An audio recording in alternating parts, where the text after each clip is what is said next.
because they're here. I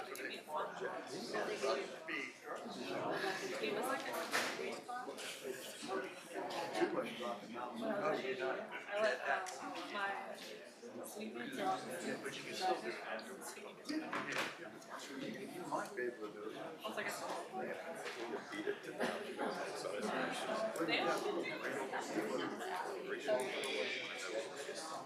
We're getting. But it don't matter.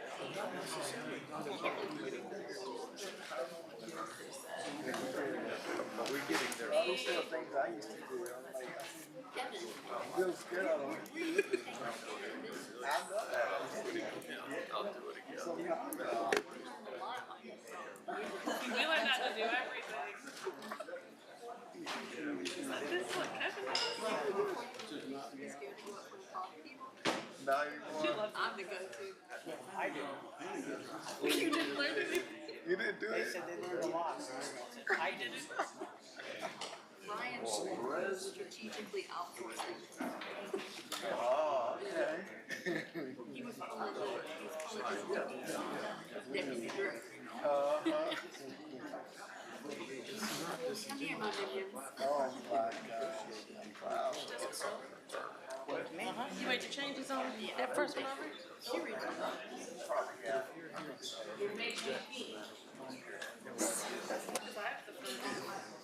Yeah, usually that's how that works.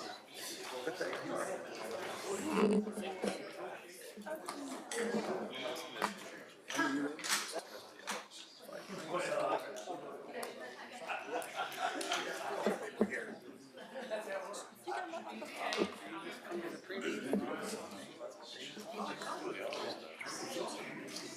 Really? Oh, yeah. So we can get us $50?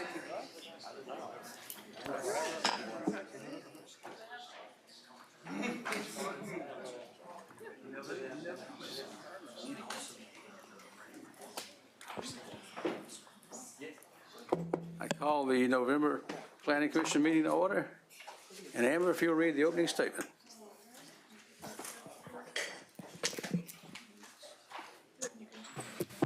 All right, good afternoon, everyone. Thank you for attending the November Augusta Planning Commission. The Augusta Planning Commission is a recommending body.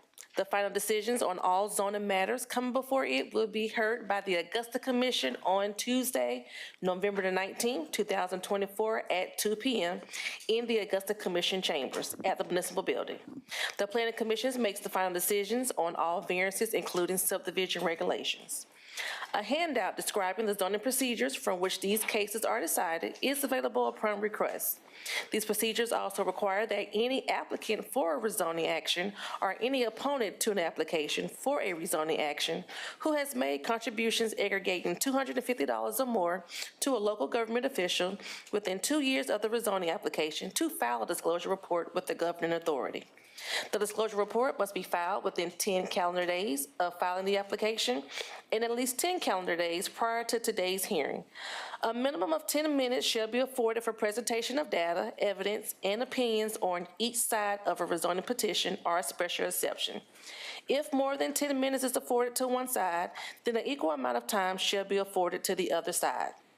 The Planning Commission encourages participation in this hearing, and there is no restriction on who may address the Commission within the allotted time.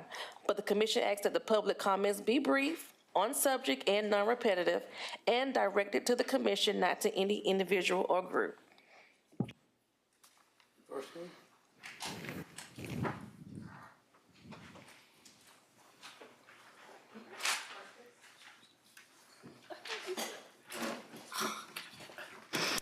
First case is final plat S993-R2.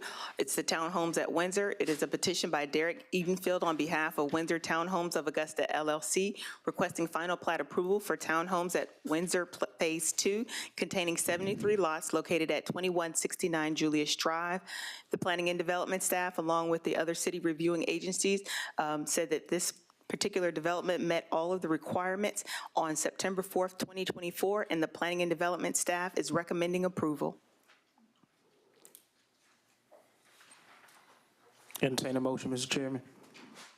Move to approve. All all in favor of the approval of final plat S993 Townhomes at Windsor Phase 2, say aye. Aye. Any opposed, say no. Thank you. Item number 2 on the agenda is final plat S-979 Cedar Ridge Farm, Section 6. It is a petition by Southern Partners Incorporated on behalf of Crowell and Company requesting final plat approval for Cedar Ridge Farm, Section 6, containing 29 lots located at 1700 Pine Ridge Drive. The reviewing agencies for the city, in addition to the Planning and Development Department, have recommended approval because they met all of the necessary criteria on October 11th of 2024. Staff is recommending approval. Second. Spencer Owens. All right. All in favor of the approval of final plat S97 Cedar Ridge Farm, Section 8, say aye. Aye. Any opposed, say no. Thank you. Item number 3 on your agenda is final plat S-953 Southampton, Section 10, a petition by Southern Partners on behalf of Crowell Development Company Incorporated requesting final plat removal for Southampton, Section 10, containing 40 lots located at 2608 Inverness Drive. The reviewing agencies for the city, along with the Planning and Development Department, are recommending approval of the application as they met all of the minimum criteria on October 14th of 2024. Staff recommends approval. Move to approve.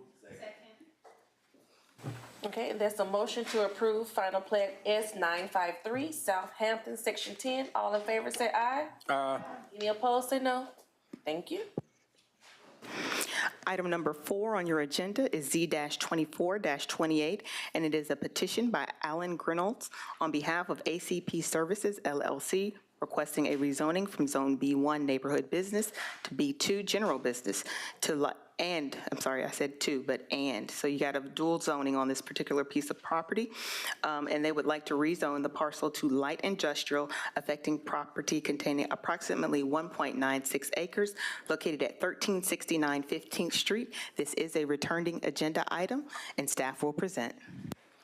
Amanda Cruz, Planner 1 with the Planning and Development Department.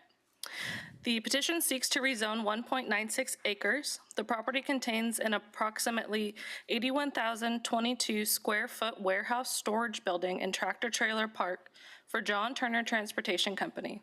The request to change the zoning from B1 Neighborhood Business and B2 General Business to LI Light Industry is to continue to utilize the property for industrial purposes. The Planning Commission recommended approval of a rezoning to B2 with conditions to the Augusta Commission. The reason this request is being brought back before the Planning Commission is because the applicant no longer agrees with the B2 zoning and wanted to pursue LI zoning at the Augusta Commission meeting. This property is part of the old Augusta character area. Moving into the findings, 1, there's a warehouse storage business currently operating on the property without a local business license. This property has an active code enforcement case for improper maintenance of the building and exterior areas. The adjacent properties to the east and west are occupied by residences. And adjacent zoning to the west is B1 and P1. To the east, LI, to the north, B1, R2, and LI, and to the south, LI. Per the Georgia Department of Transportation, GDOT functional class map, both 15th Street and Wrightsboro Road are classified as principal arterial roads. According to the FEMA flood insurance rate maps firm, the property is not located within a special flood hazard area. Public water and sewer are present in the area. According to the Augusta Richmond County GIS data, there are no wetlands located on the property. And number 9, during the August 2024 Planning Commission meeting, the applicant agreed to rezone the property to B2 with the following conditions. Condition 1, storage of 18 wheel trucks will not be permitted on the property. All storage must be contained within a fully enclosed building. A 6-foot privacy fence must be installed along the southwest and northeast property lines that are adjacent to residential use properties. 30% of the total area of the property shall be in tree canopy pursuant to the Augusta Tree Ordinance. In the event that trees cannot be planted on the site or in proper location on the site due to hardship, a variance of the Tree Commission may be applied for.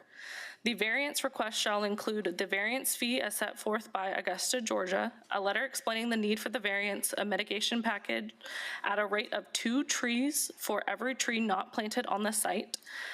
Trees will be planted at another location on the site or at a location as set forth by the Augusta Tree Commission, and a tree establishment bond in the amount of $500 per tree in the mitigation package.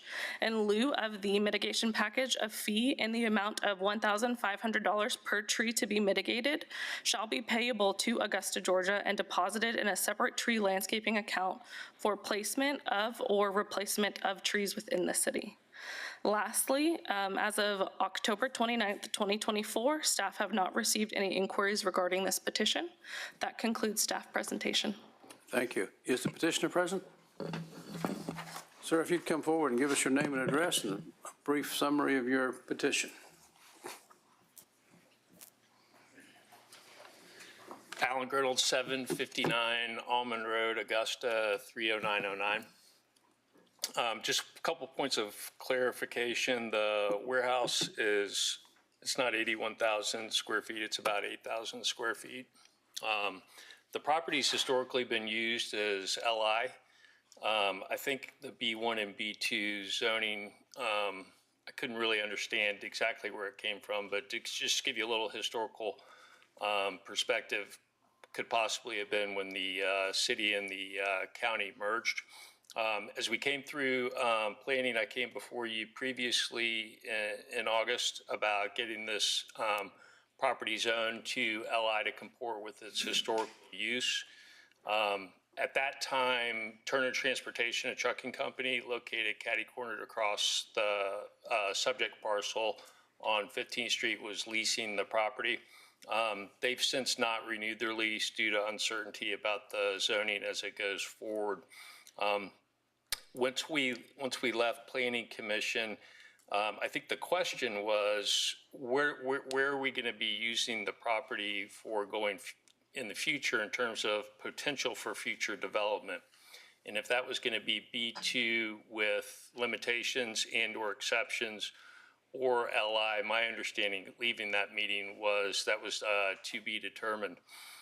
During the formal commission meeting, having that discussion with the full commission with LI, one of the commissioners brought up an issue about concern about local residents that lived near the subject parcel, and the issue primarily revolved around any noxious odors, fumes, whatever the case may be that might be of a disturbance. I certainly want to be a good steward of the property, and I don't want to create hazards for local residents, so I told the commission at that time, I certainly would like to still pursue the LI designation on this parcel to keep the aperture open as wide as possible for future development or redevelopment of the property. And I also want to be a good neighbor, so I don't have any issue with limitations on the property that might be, that might countermand, any of the local residents there. So they requested that we go back to Planning Commission. I met with staff once again. We went through some of the limitations on light industrial, and a lot of the objections that were brought up by staff at that meeting are already addressed in the way that the current zoning ordinance is written for the city. So we went through those. We talked about those specifically, whether it was loud noises, vibrations, noxious fumes, microbreweries, pico breweries, all of those issues, and we covered all of those. And I left the staff meeting at that point. Obviously, we were delayed last month due to circumstances outside of everybody's control. So I'm here in front of you again, looking to pursue the light industrial designation for this parcel. And again, I'm perfectly happy with any and all exceptions that might entail limiting the use of that property under the LI designation. So again, I can be a good neighbor for the folks that are in the immediate vicinity. Thank you. Is anyone here opposed to this petition? Any commissioners have questions? Commissioner Smith? is for our staff. At our meeting in August, there was an extended conversation about a lay-down yard. Has that been resolved? That would be something that would be permissible under LI.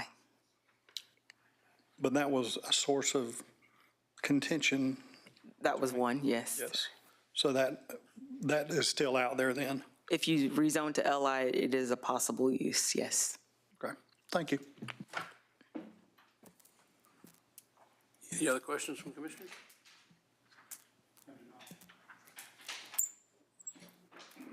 Staff recommendation. All right. In the absence of new information, staff is recommending denial of the request to rezone from B1 and B2 to light industrial. As a gateway into our medical district, we exercise caution in zoning properties. However, the staff does recommend that the property be rezoned to B2 for consistency's sake with the following conditions. Number one, the storage of 18-wheeler trucks shall not be permitted on the property. Number two, all storage must be contained within the fully enclosed building. Number three, a 6-foot privacy fence must be installed along the southwest and northeast property lines that are immediately adjacent to residentially used properties. Number four, 30% of the total area of the property shall be in a tree canopy pursuant to the Augusta Tree Ordinance. And then number five, in the event that the trees cannot be planted on the site, they will have to come into compliance with the Tree Commission and or a tree bond. And that concludes staff's recommendation. Chair will entertain a motion. Mr. Chair, I just have one question for staff. I know we kind of passed that, but if you give me an opportunity to revisit. Director Delaney, so I heard the gentleman talk about the possibility of conditioning LI. Is it too many situations to condition in LI to make the staff comfortable with doing so? I can provide you language that would allow for a condition if you would like to hear that. Sure. Okay. So the planning and development staff would recommend the following.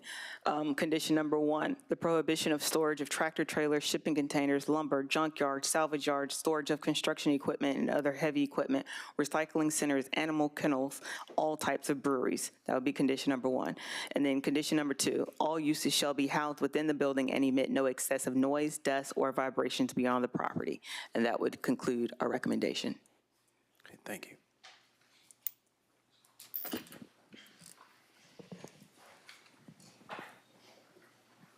Any other questions? I guess I have a question for the petitioner. Would you be amenable to what staff recommended?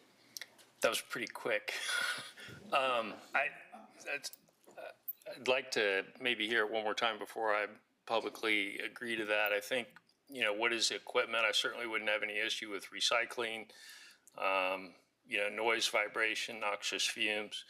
I think when you talk about equipment and supplies, I just want to have a further understanding about what that actually means. So I can read it again, so you can hear it again, Okay. and then you can ask me some specifics about it. How's that sound? That sounds great. All right, here we go.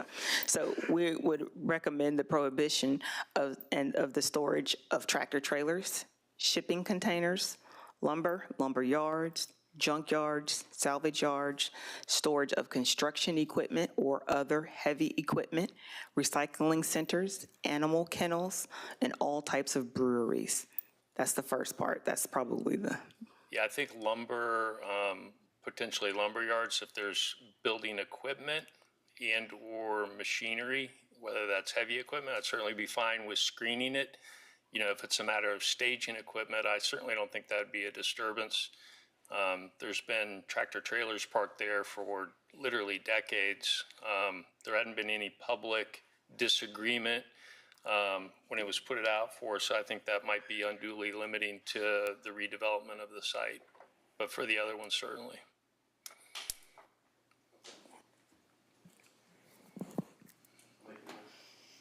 Motion? I make a motion. We staff recommendation of denial. Your second?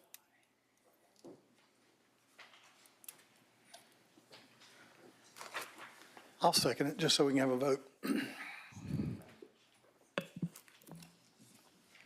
Roll call vote. All right, so we have a motion on the floor to deny petition Z 2428. That's with the LI conditions or the LI conditions? Makes sense? Okay, we'll do a roll call vote. Commissioner Prince, how do you vote? No. Commissioner Davis? Commissioner Malice? Commissioner Poozer? Deny. Commissioner Clark? Deny. Commissioner Smith? Deny. Commissioner Owens? And Commissioner Svensson? Deny. All right, so Z 2428 has been denied with the LI condition. Thank you. Thank you. Case number 5. Here we go.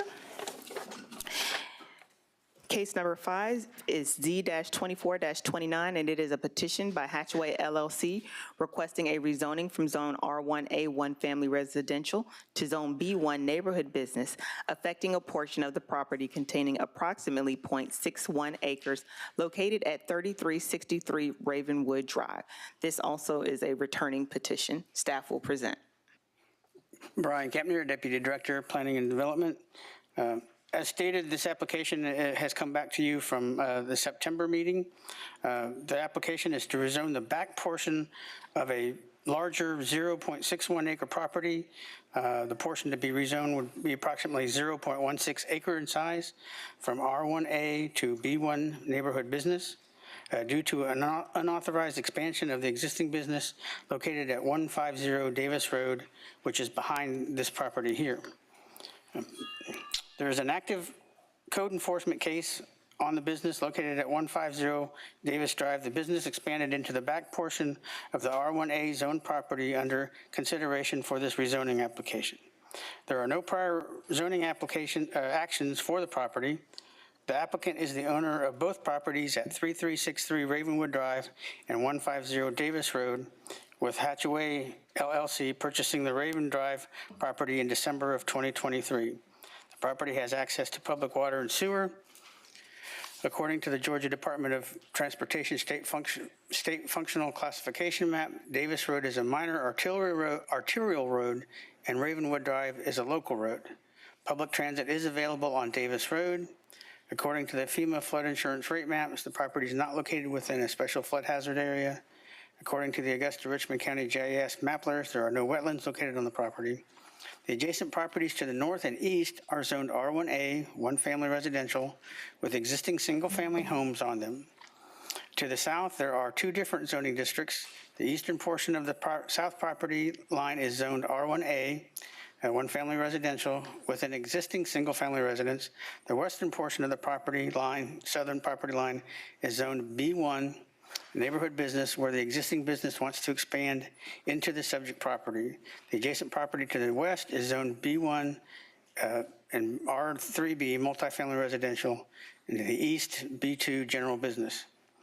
The applicant has revised the area to be considered for this rezoning application from the original 0.24 acre to the 0.16 acre as stated previously. The zoning boundary line would be an extension of the existing rear property line on the southern portion of the property. 4 shipping containers and 1 large metal canopy would be located on that portion of the property under consideration for this rezoning application. The rezoning of the back portion of the residential property is not consistent with the comprehensive plan, and staff has received numerous inquiries concerning this zoning application. And that concludes staff's report. Thank you. Is the petitioner present? Sir, if you give us your name and address, you're representing the applicant? Yes, thank you, Chairman Pittman. My name is Jim Trotter, and my address is 3615 Walton Way Extension in Augusta. And if I can do this, I'm going to try to switch like I did last time to my screen here. See if I get lucky and it'll work.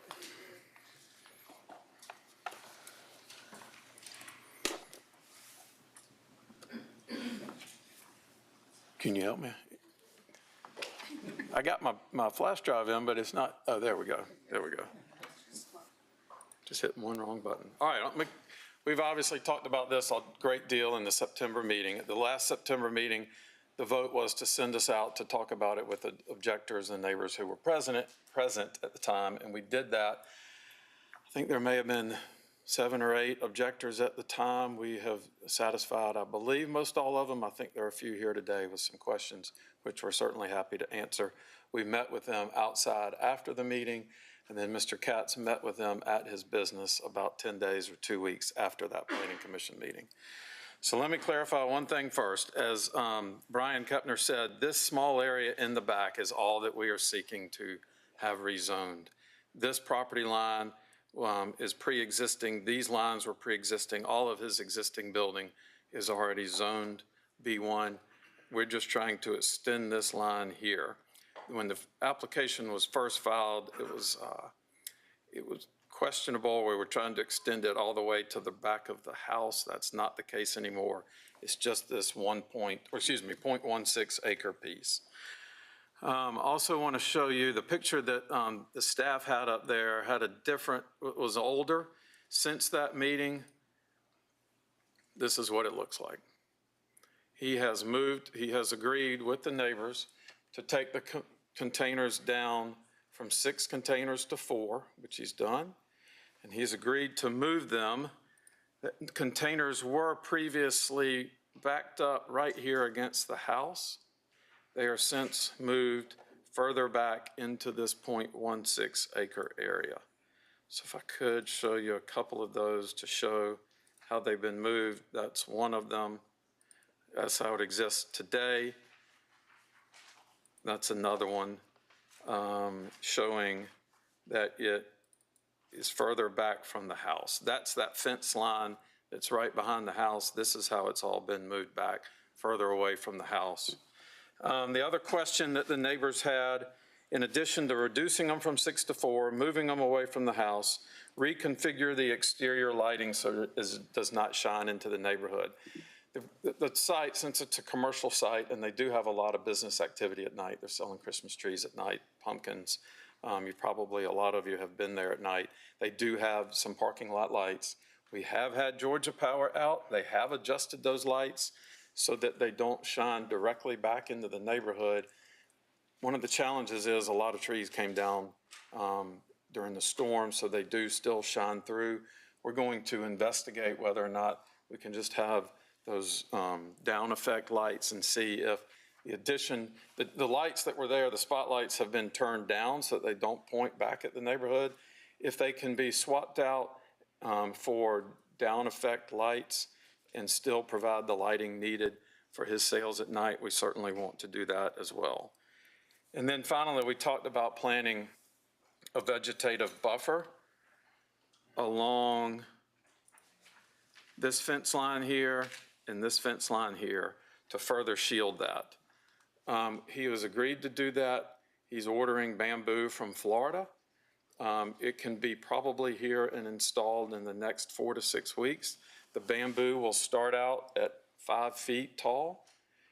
It will grow pretty quickly to 8 or 9 feet within a matter of months and eventually get more in the 15 to 20 feet range in a matter of probably 2 years or so. The fence that you see here on the right side of the house is a 6-foot fence. If this is approved, we would like to go to the Board of Zoning Appeals and request a variance, if needed, to make this an 8-foot fence. You can see along the right side back here, that neighbor already requested along this property line here an 8-foot fence. And Rick did that at the neighbor's request. We know we've got to go back and get a variance to get that approved as well. But he did that in conjunction with these neighbors on either side.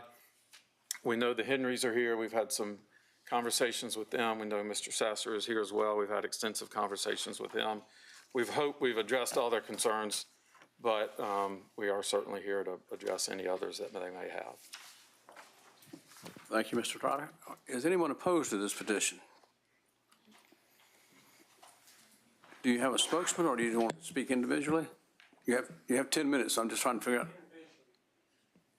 Individually. Okay. Your first speaker?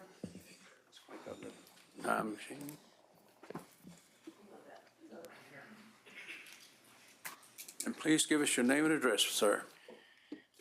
Good afternoon, ladies and gentlemen. My name is Dave Bolliard, and I and my wife and I have lived at 3412 Ravenwood Drive for 38 years.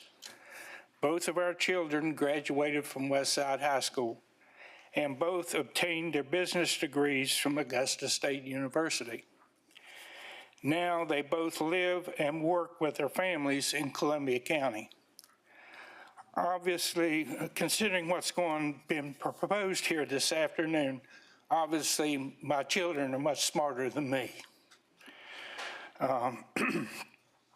The Envision Augusta 2035 comprehensive plan has guidelines to protect us from this kind of intrusion into an R1 neighborhood. If this passes today, it will be setting a horrible precedent for other R1 neighborhoods that back up to businesses. The entire property should remain R1. Thank you, sir. Next speaker.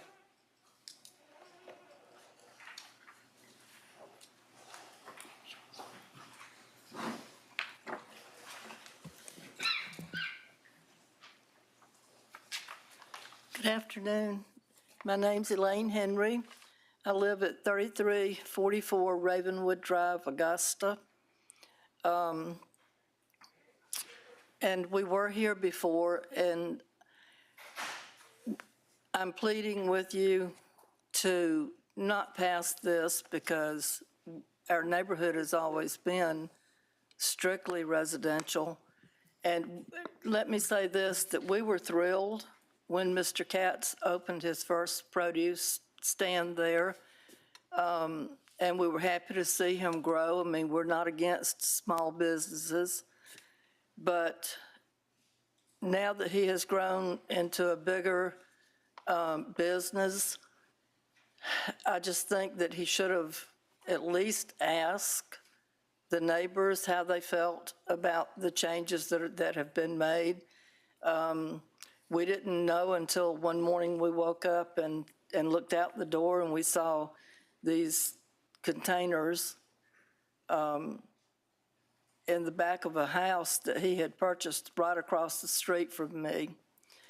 And if this passes today, we feel like that it's going to set a precedence for other businesses, and, you know, because the neighborhood backs up to Davis Road, and we don't want to see that happen. And also, as far as the lights, we live, the house that Mr. Katz purchased is right in front of ours.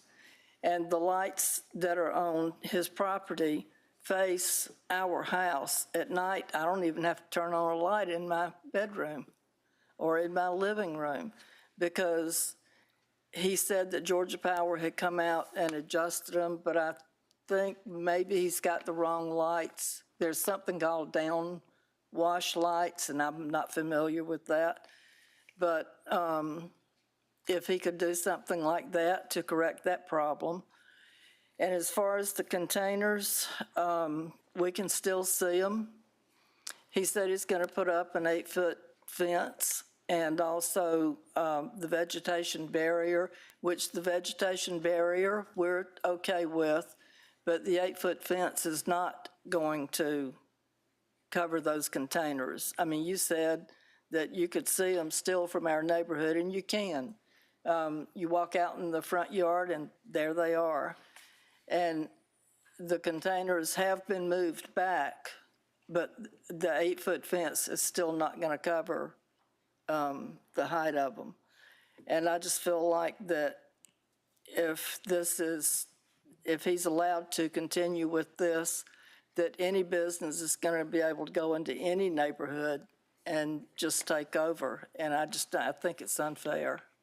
And I'm pleading with y'all to please consider not passing this. Thank you, ma'am. Next speaker. Thank you. Thank you. I'm trying to keep an even division on time. Okay. Is why I'm My not name- trying to rush you. I just That's fine. make sure My you have name is that Michael time. Henry. I live at 3344 Ravenwood Drive. Mr. Trotter, could I get you to? Sir, that won't happen. Okay, all right. Some of the pictures that was shown this afternoon were not complete depiction of what really is seen from my front yard, from the road. The one picture that he showed you of the front of the house with the small fence on one end and the larger fence on the other side, if you go down on the driveway side to look, you can still see the containers. And I know he said he's going to put up a buffer. But my understanding was that that buffer was going to go along this new property line and not in front of the fence. Is that correct or not?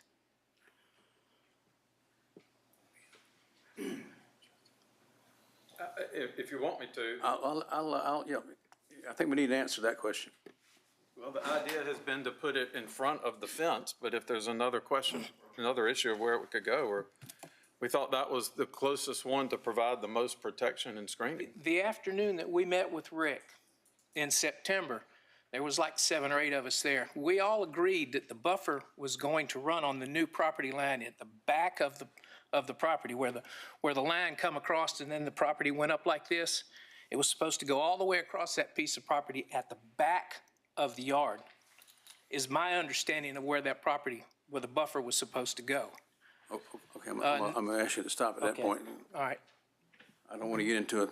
Okay. He said, she said, and you continue, you still have a little comment? Yeah, and of course, the lights is still an issue, although Rick has said the Georgia Power has addressed it.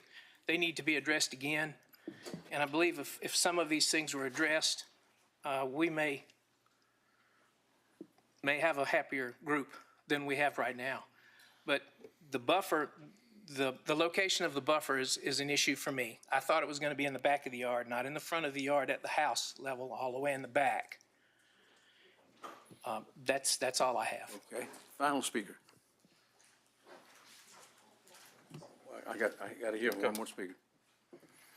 And you have about 2.5 minutes. Good afternoon, everybody. Randy Sasser, 3313 Quaker Spring Road, Augusta 30907.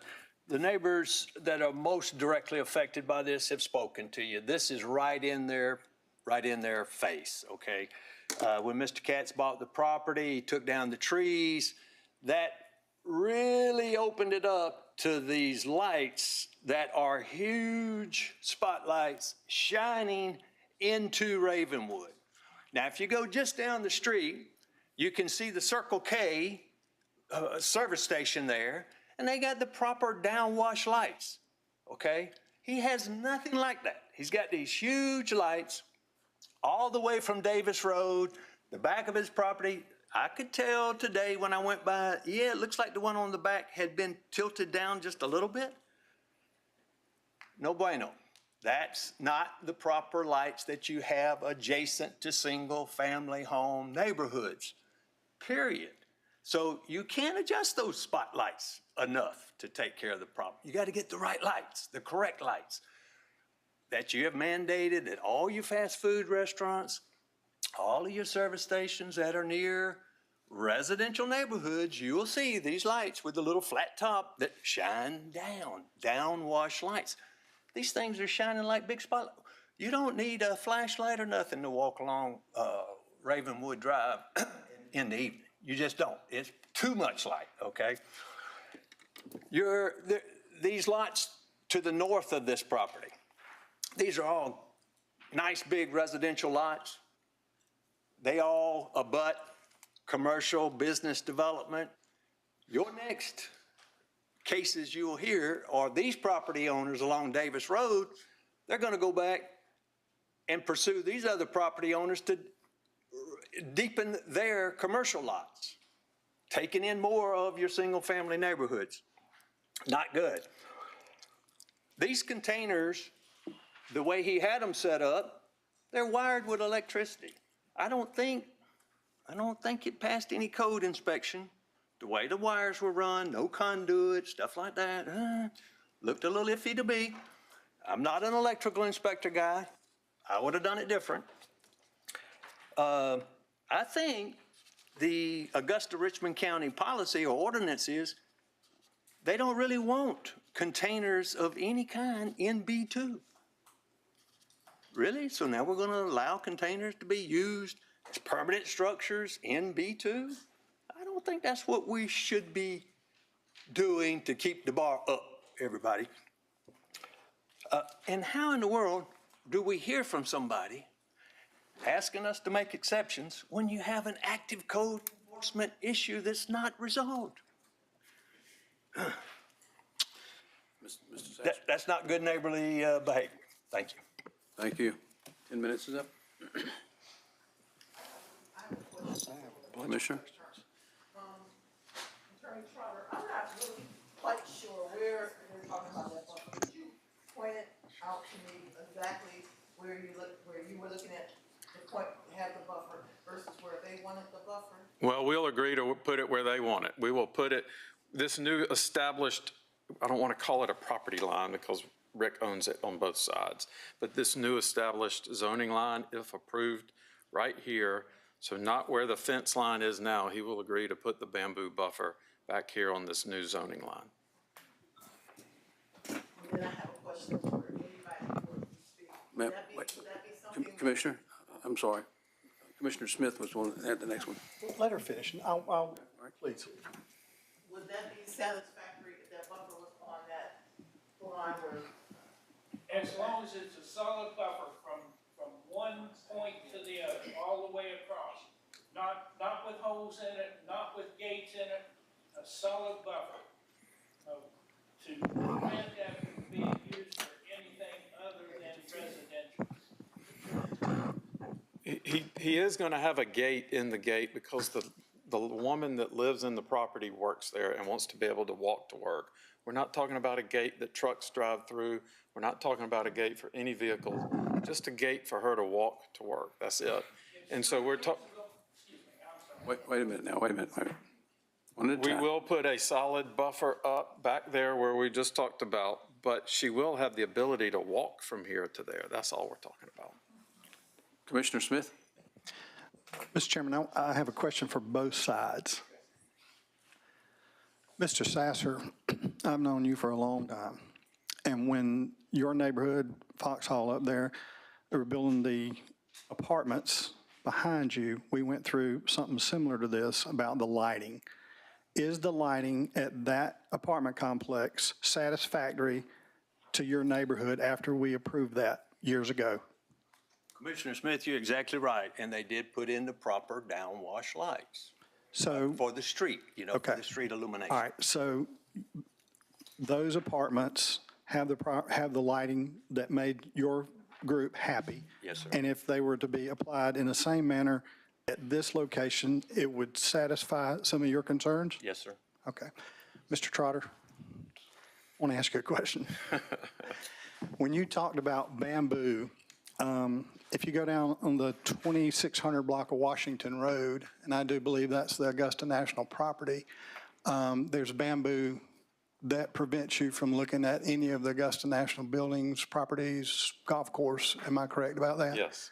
And that would be probably, I think, and I travel by it every day, it looks to be about 20 foot tall. Am I correct? Yes. And so it is an obstructed view of the Augusta National property. And always will be. And that is used, and it's done with bamboo. Right. And that would be similar to what you're proposing here. Yeah, it obviously doesn't come in at 20 feet. It comes in 15-gallon pots. It's planted, but it grows from 5 to 8 feet very quickly and then on up to 15 or 20 feet in a matter of a couple of years. So people would, in 2 years, we would expect it to be a similar thing as what is at the Augusta National. Yes. Okay, thank you. That's all I had. Any other questions from the commission? I got one last question. I understand you are concerned about the one employee being able to walk from the back. So when you're talking about that gate, I'm seeing a gate, bamboos. Why? It's around the block. So if she can walk, she should be able to walk around the block and go to work instead of having, and then all parts she has is seeing a full wall of bamboo. It's around the block. Well, we understand, again, we're only talking about a residential gate, and we're not talking about an opening in the bamboo that will allow a view of these containers at all. Bamboo grows up in a way, And again, if the fence remains where it is where it is now, but the bamboo goes back, because right now the fence is almost right up here against the back of the house, almost. But if that gate remains to allow her access over here, the bamboo gets planted here, she's still going to have the access and we'll still have a full barrier of bamboo growth there. Staff recommendation? Oh, I'm sorry. This is for staff. The changes that they made to the property, when we decided to approve it, because some of these conditions are stuff that they've already done these changes. Are you going to change any of this, or? Let's hear it. I'm sorry. All right, you agree? Yeah, no, that's fine. Staff recommendation. Okay. All righty, staff recommendation. The Planning and Development staff recommends denial of the rezoning request as it is not consistent with the comprehensive plan. However, should the board move to recommend approval of the rezoning request, staff recommends the following conditions. Number one, the owner shall combine the approximately 0.16 acre portion being rezoned at 3363 Ravenwood Drive to the property located at 150 Davis Road. Number two, a 6-foot tall privacy fence shall be installed along the north and east property lines adjacent to the property zoned R1A. Number three, shipping containers or metal canopies shall not exceed 9 feet in height. Number four, the portion of the parcel zone B1 shall not be accessed through the residential community. It shall allow only for a pedestrian gate to be installed. Number five, no structures or any portion of the roofs shall exceed the height of the residence. Number six, a tree buffer of 15 feet deep shall be installed and established along the portion of the property zoned and used residentially. The tree shall be a species from the Augusta tree ordinance and be a medium to large species with a 4-foot separation between. In essence, we're not committing to the bamboo. Even though it says clumping, we want to make sure we pick the right type of screening materials. And number seven, the property owner shall consult with Augusta Engineering Department to address any stormwater impacts and comply with any potential improvements to the receiving system prior to final approval by the Augusta Commission. Number eight, the development of the property shall comply with all development standards and regulations set forth by the City of Augusta, Richmond County, Georgia, as amended at the time of any development. And this concludes staff's recommendation. Chair will entertain a motion. I have a question to ask staff. I think we were talking about the adjustments of the light. Was that not something that could be? Say that again for me? Downcast light? Yes. That's a requirement of the zoning, but we can definitely make it condition number 9. Mm-hmm. All right, so this will allow for the creation of an additional condition. Downcast lighting shall be installed. We can get into the lumens and nits at the planning department level. I make a motion. We approve with staff recommendations of 1 through 9. Second. Oh, wait just a minute. I need to ask the petitioner, do you agree with the staff recommendations?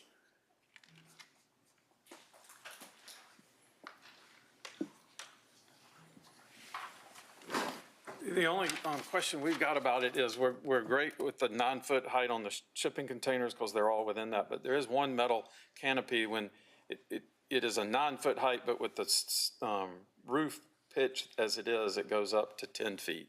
And we would just ask that that canopy be allowed to remain. The bamboo is going to grow quickly to cover that anyway.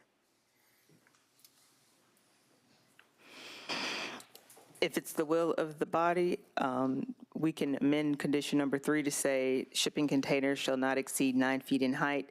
And then condition number 4 could cover that no portion of the parcel, condition number 5 can cover the metal canopies by saying no structures or any portion of the roof shall exceed the height of the residence. So we kind of doubled down. We could back out of one of those if that's acceptable. Yes, it is. Is that acceptable to the commission? Yes. Entertain a motion. Yeah. I'm making a motion that we approve 1 through 9. With the exception of number 5, recommended by the staff. I second. so there was a motion to approve Z 2429 with the 9 staff recommendations. Let's do a roll call vote on that. All right, Commissioner Davis, how do we vote? Did you say to deny staff? I said approve. Okay, I got you. Yes, ma'am, I approve. I can't hear you. Approve. Commissioner Prince? Approve. Commissioner Malice? Approve. Commissioner Puzza? Approve. Commissioner Spencer? Commissioner Owen? Commissioner Smith? I'm going to abstain. And Commissioner Clark? Approve. All right, so Z 2429 has been approved with staff 9 recommendations. This item will be heard by the full commission on the 19th of November.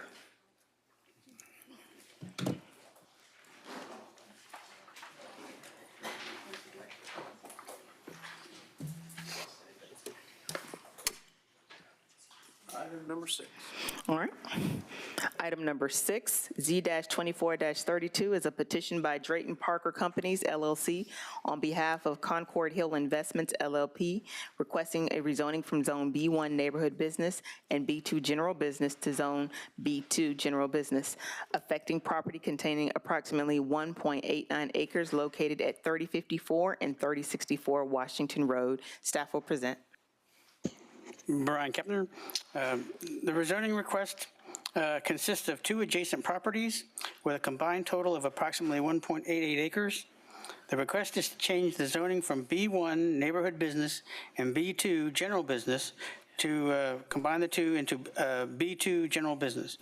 The purpose is to establish a 5,175 square foot convenience store with 16 fueling stations in accordance with the conceptual site plan submitted with the application.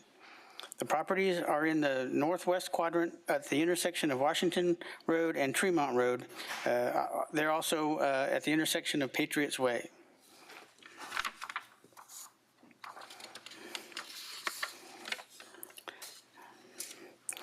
The western property is vacant except for a parking area up along the road right-of-way line of Washington Road, and the eastern property is a Burger King fast food restaurant.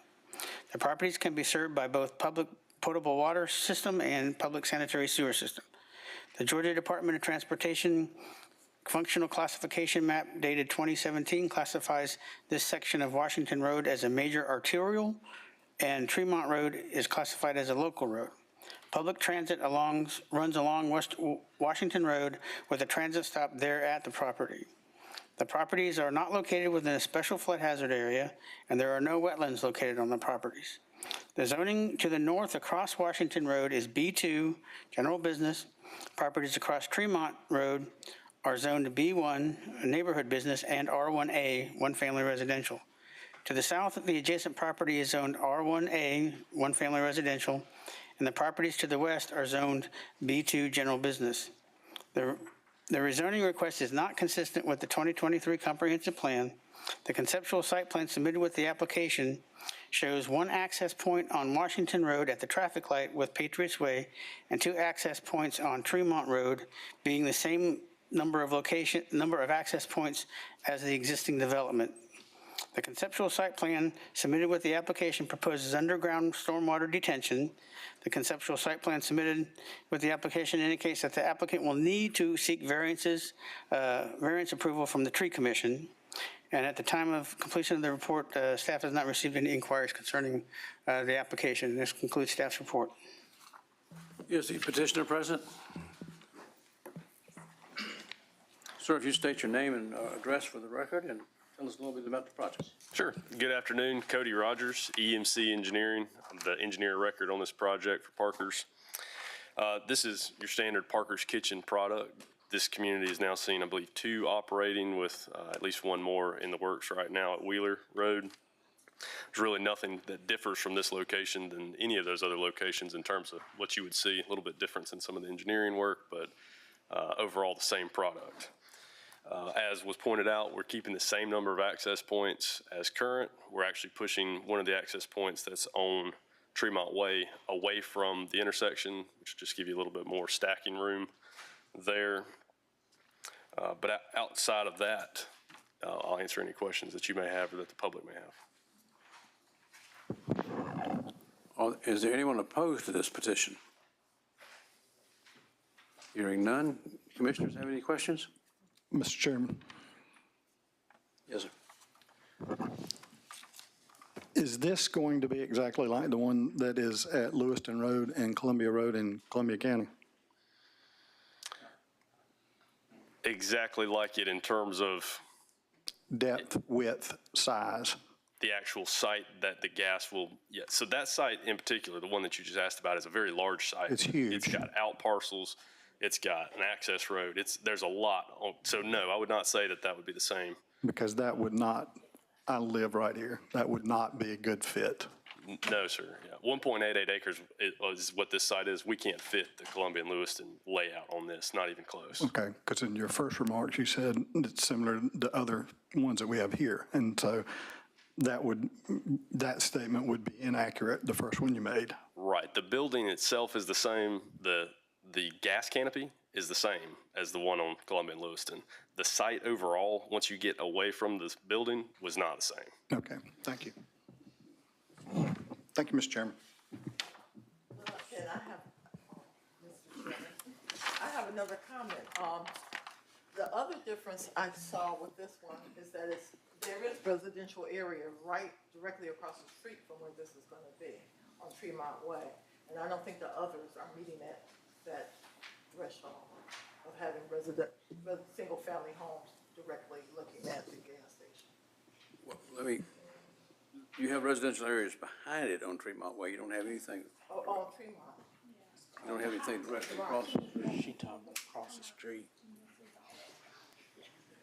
Three houses. Yeah. Okay, it's still. How many houses you have?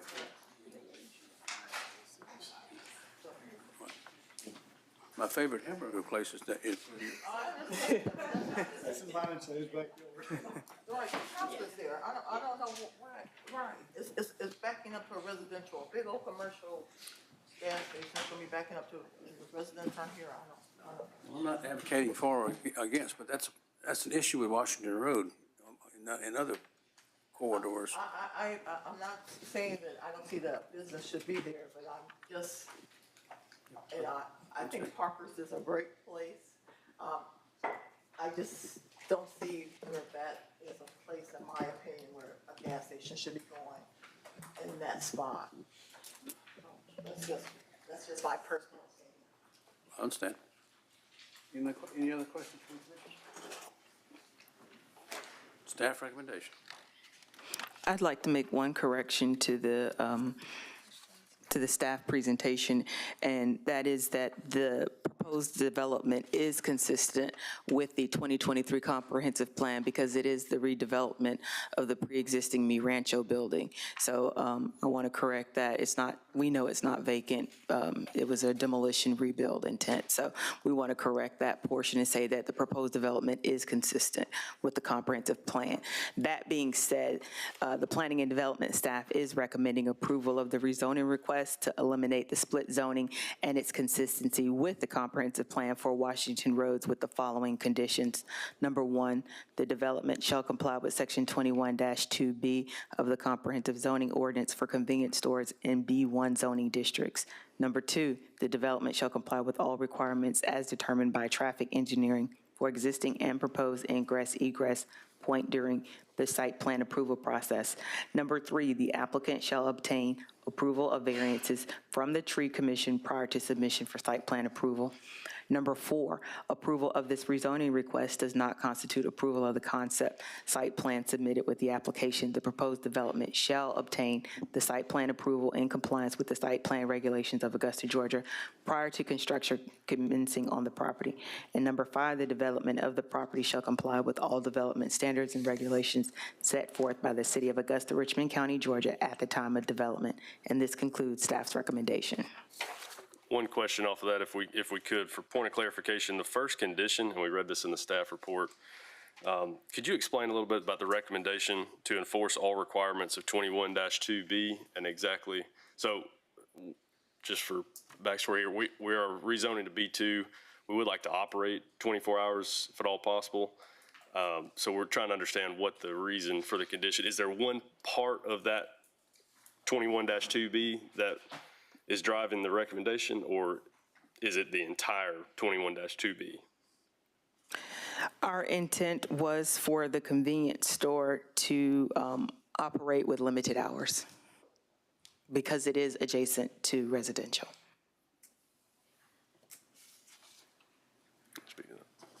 Tiffany Jackson with Parker's 171 Crossroads Parkway.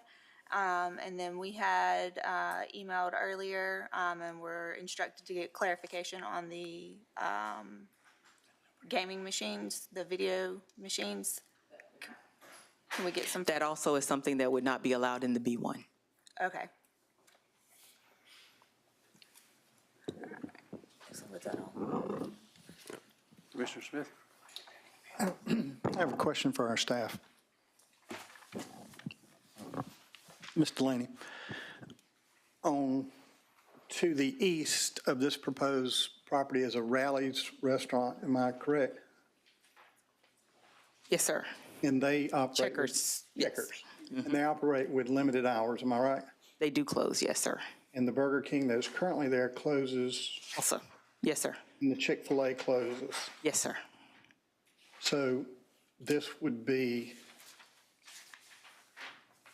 not be satisfactory if they were to be allowed to be open 24 hours to what the other businesses along that area are doing, am I right?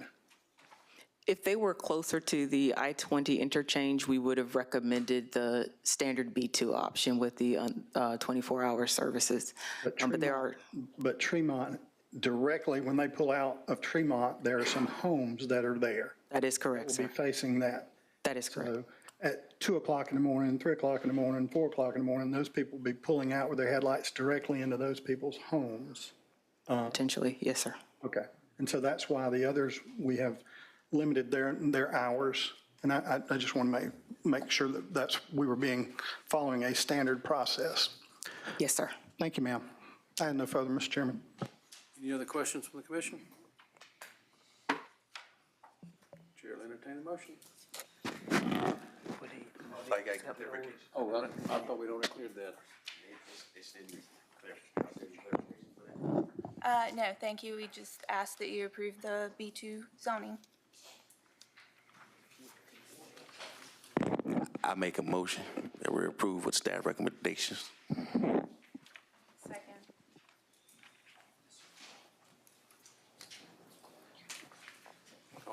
Clark. All right, so there is a motion to approve Z 2432. Go ahead. Oh, I'm Clark. Oh, it wasn't Clark. With staff 5 recommendations. Let's take a roll call vote on this, please. All right, so Commissioner Owens, how do we vote? And Commissioner Clark?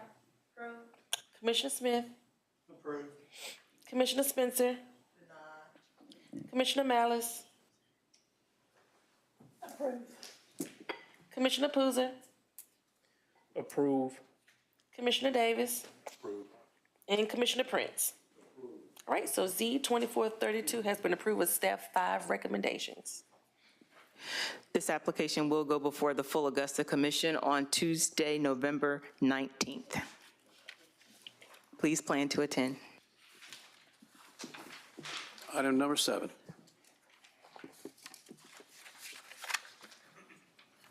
All right. Next item on the agenda, excuse me. Item number 7 is Z-24-33, a petition by Drayton Parker LLC on behalf of J. Barring Bali LLC, requesting a rezoning from Zone B1 Neighborhood Business to Zone B2 General Business, affecting properties containing approximately 4.69 acres located at 2311 Windsor Spring Road and 3221 Richmond Hill Road. Staff will present. All right, Kevin Boyd, Development Services Manager. This rezoning request consists of 2 adjacent properties with a combined total of 4.69 acres. The request is to change the zoning from B1 Neighborhood Business to B2 to establish a 5,175 square foot convenience store with 16 fueling stations in accordance with the letter of intent and conceptual site plan submitted with the application. This property is located in the northwest quadrant of the intersection of Windsor Spring Road and Richmond Hill Road. This property is located in the South Augusta character area. And staff findings, the applicant requests to rezone the two properties of a combined area of 4.69 acres from B1 to B2. The plan is to construct a store that operates 24 hours a day. The properties are currently vacant. There were two previous zoning cases, Z-0784, for a special exception to establish a convenience store at 2311 Windsor Spring Road, which was approved but never constructed. And then more recently, there was a zoning case Z-2262 for rezoning both properties from B1 to B2 to construct a 24-hour convenience store, very similar to this request, by the way. The properties can be served by public potable water system and public sanitary sewer system. Georgia Department of Transportation Functional Classification Map 2017 classified this section of Windsor Spring as a major arterial street, while Richmond Hill Road is classified as a minor arterial road. There are no transit routes or stops located within a half mile of the properties. The closest, skip that one there, sorry. The properties are located outside a 100-year special flood hazard area, and there are no wetlands located on the properties. Adjacent zoning districts to the north and west are Zone B1. Properties across from Richmond Hill Road to the east and across Windsor Spring Road to the south are Zone R1A, one family residential. And then this request is not consistent with the 2023 comprehensive plan, as it is located at the intersection of Windsor Spring Road and Richmond Hill Road, are predominantly R1 zoning, and there's B1, and mainly consists of low density and vacant land in this proximity of the site. The property is located on Richmond Hill Road, which has an existing curb cut giving ingress, egress to the properties. The property is on the Windsor Spring, also gives ingress, egress to the properties, existing curb cut. The conceptual site plan submitted with this application shows the utilization of existing curbs, and as completion of this report, staff received no calls and inquiries regarding this rezoning application. That concludes staff's presentation. Thank you, Kevin. Is petitioner present? Sir, if you give us your name and address and a brief overview of the project. Good afternoon, Brian Klauser with Kinley Horn Associates, engineer record for this project, addressed 25 Bull Street, Savannah, Georgia, 31401. Very similar to what Mr. Rogers just talked about as far as building, number of MPDs. We've worked with, just one additional thing on access here, we've worked with traffic engineering department at this point to locate, and they've already begun reviewing the traffic study for this one.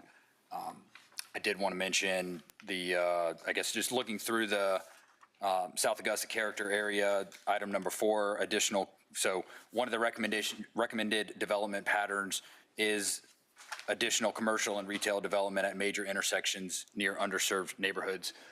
So just wanted to make that point. I believe there are 2 additional C-store gas station service stations, probably about half a mile to a mile south of this, that are currently at similar intersections that serve or that are operated 24 hours a day. But happy to answer any additional questions you may have. Thank you. Yes, sir. Is anyone opposed to this petition? Let's hear. Ma'am, when you come up, would you give us your name and address, please?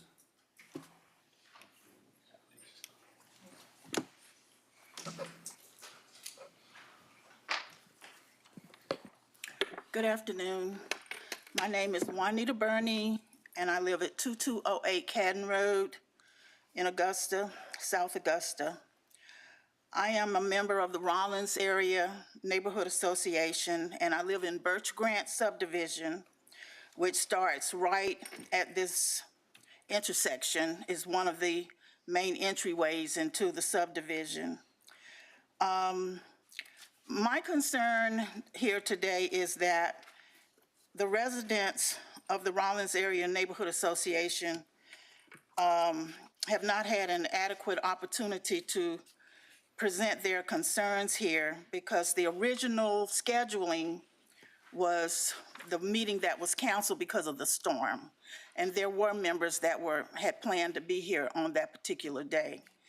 I just happened to find out about this a little while ago, so our residents really didn't know. It may have been re-advertised, but Birch Grant was one of the subdivisions that was extremely hard hit from the storm, the hurricane.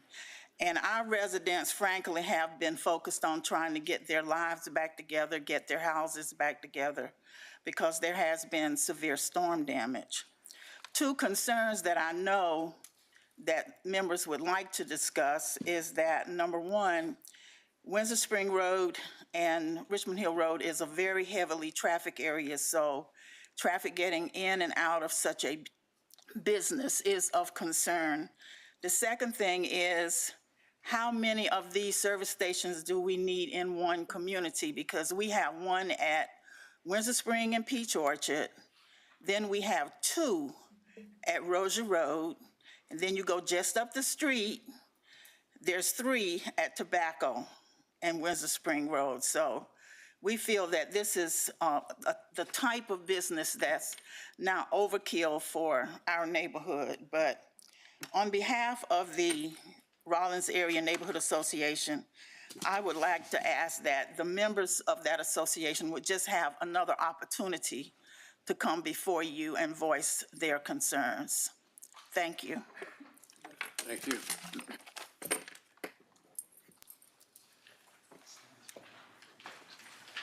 Madam Director, is that possible? If there is a motion to move that way, yes, sir. I'll make a motion that we continue this. Second. And that was a motion by Smith and Malice. Okay, now that's a motion to postpone Z-2433 to our December meeting. All in favor of the postponement, say aye. Aye. Any opposed, say no. No. Okay, so Z-2433 has been postponed to our December's meeting.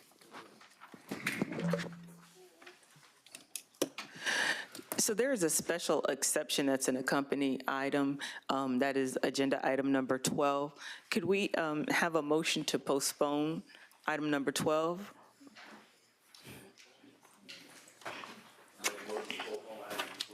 Second. Okay. All in favor of the special exception for this address, say aye. Any opposed, say no. All right, special exception has been postponed to December as well. No, we need to move it up. Oh. I thought number 8. What's the question?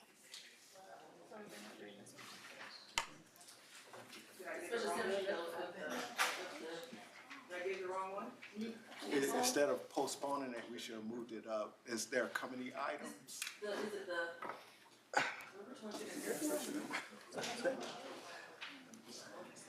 It was the wrong one. It was the wrong one. I read the wrong one? Yeah, this one. That's the next, the special exception. That's wrong. My apologies. Disregard the postpone. So how do we nullify that one? Number 12? Motion to reconsider? So it's a motion to reconsider that can be done without a second. I'm making motion to reconsider.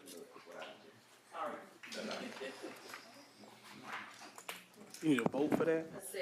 Second. And that was Cruiser and Owens. All in favor of the reconsideration? Item 12, say aye. Aye. Any opposed?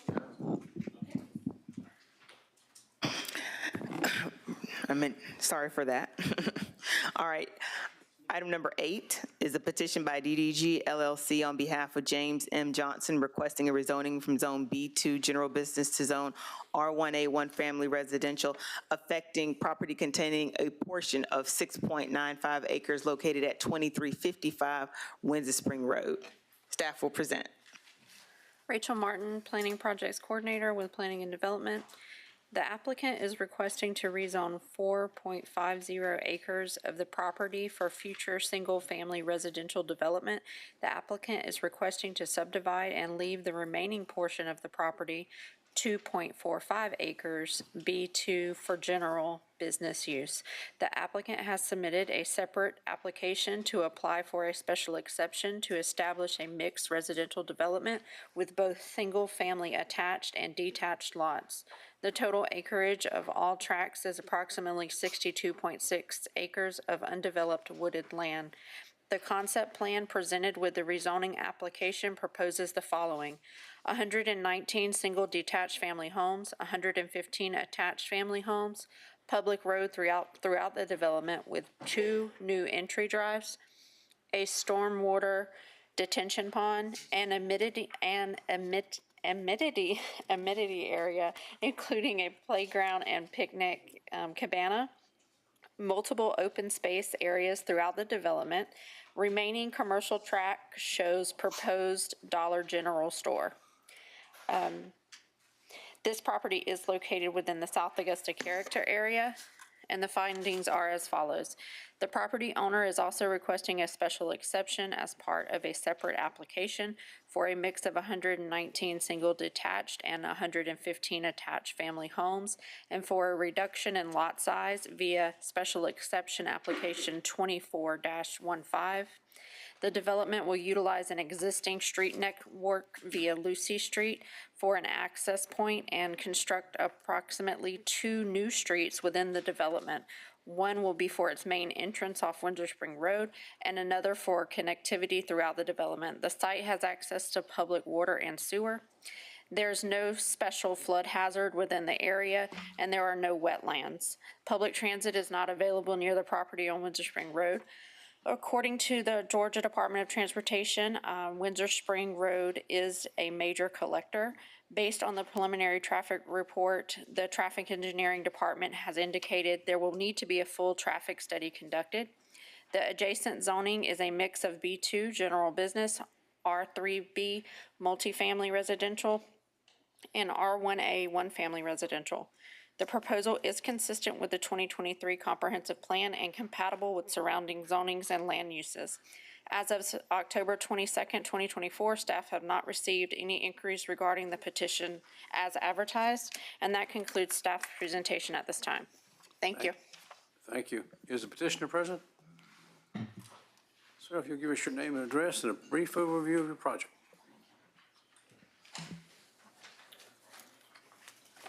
Bert Fine, Cranston Engineering, representing DDG Development, 815 Stanton Drive, North Augusta. To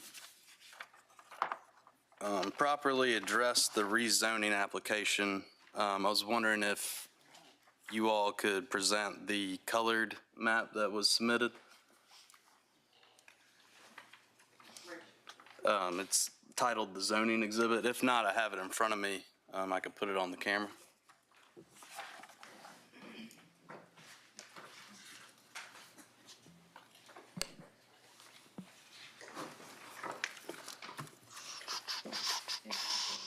I think this is how Yeah, this is it.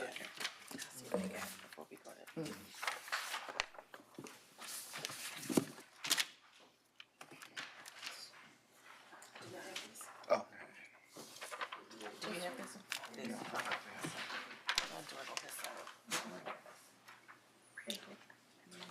So yes, that's it. The property to be developed consists of 5 different parcels, and they're identified as tracts 1, 2, 3, 4, and 5 here. The intent of this zoning application is to subdivide tract 2, which is currently zone B2, and combine it with the yellow shaded lots currently zoned R1A. The subdivision would occur where you see those diagonal lines over the red, along the rear lot lines of the residential lots fronting Shiloh Street. This subdivision and combination of properties would keep a consistent residential use through that strip of land there. And that's approximately 4.6 acres of property zone B2. The property to remain B2 fronts Windsor Spring Road, and based off the concept plan provided, the use is expected to be a Dollar General, although we would like to leave that open to any use permitted under the B2 district. And that's really this portion of the application.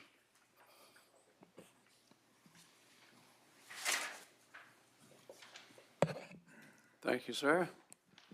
Anyone opposed to this petition?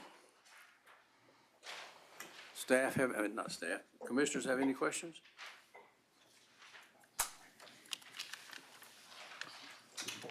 Chairman, did you say it was gonna be track 2, that's gonna go residential? So yes, track 2 is a single piece of property currently that is shaped like a rectangle. You can kind of see track 1 as a triangle there. And the intent is to subdivide down that dark property line where you see the transition from that striping on over the red to allow for the property fronting Windsor Spring to remain B2 and the property back into the existing residential to be rezoned R1A. Okay, so track 2B will also be residential? That track 2B is what is being rezoned into R1A, the R1A district. Yes. Commissioner Smith? The number of homes that you're proposing to put back there, this is going to exit out on a Windsor Spring Road using Lucy Drive, or Lucy Drive, is that right? Could I give this to them to put back up? Sure. So the primary access would be from Windsor Spring Road, and there's already been discussions with the traffic department for that proposed connection. That intersection will need to be signalized, which is why there's a stipulation for conducting a traffic study. So let me ask you this, do y'all own the property from Lucy down towards where it would tie in on Windsor Spring at Rozier Road? Do y'all own that far down? The applicant either owns or is currently under contract to acquire all 5 parcels. So wouldn't it make sense for us to have an intersection at Rozier Road for your people to in and go out of the subdivision as opposed to having a traffic light there and then going 400 feet and having another traffic light? Yes, so there's a connection provided from Lucy Street and as well as the intersection with Rozier Road. Okay, all right. I was confused. I thought that this was being identified as Lucy, but I see that Lucy's further back south on, well, north on Winter Spring. Okay, thank you. Thank you, Mr. Chairman. Any other questions from the commission? Mr. Chairman, is there any elevations available?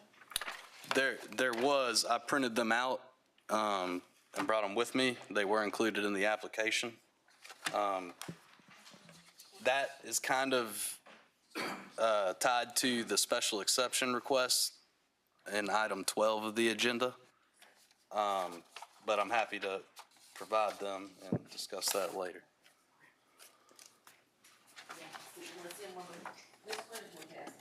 Put them on the display, please, Amber. They're not the clearest print, so sorry about that. Chairman, may I ask a clarifying question? What's the approximate square footage of the units you plan to build for the townhomes and then for the single family? Yes. I will just say, if there's a concern on the number of townhomes, we do expect that to be reduced a little bit. They're currently shown at 24-foot units where there's a condition that we'll get to later on that 26-foot units would be required. And the applicant is fine with that, so we would expect 26-foot townhomes. All the single-family detached lots are shown at 50 foot. And once we get to the special exception, the side setback requirement is 5 foot. So 50-foot lots of 5-foot side setbacks would be to accommodate these product lines. So I'm sorry, could you repeat the range on the square footage for me, please?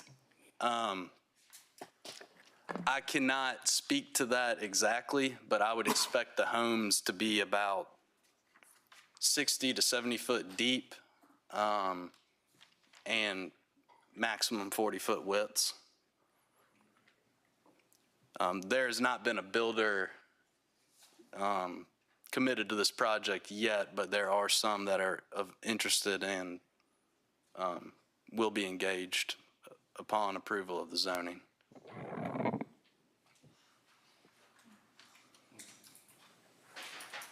Would you have a copy of the townhomes? A copy of the elevations for the I townhomes? do not have those with me. And I do not believe we included any with our application, but,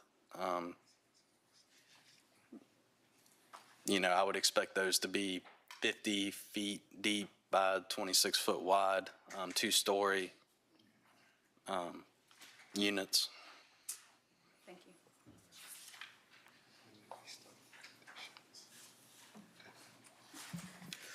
Staff recommendation? Wait a minute. I did ask, no, I didn't. I don't think I did. Are there any petitioners who are opposed, is there anyone present who's opposed to this petition? Staff recommendation? All right. The Planning and Development staff is recommending approval of this rezoning request in order to help address the housing shortage with the following conditions. Number one, there shall be a minimum lot width of 26 feet for the townhomes. Number two, the maximum number of dwelling units cannot exceed 4 units per acre. Number three, the development must have alternating elevations with at least 4 different facades, all alternating and none with more than 10% vinyl. Number 4, sidewalks are required on both sides of all streets. Number 5, the development must provide appropriate buffers on all sides and comply with the Augusta Tree Ordinance. Number 6, the development must provide at least 30% open space and a covered mail kiosk.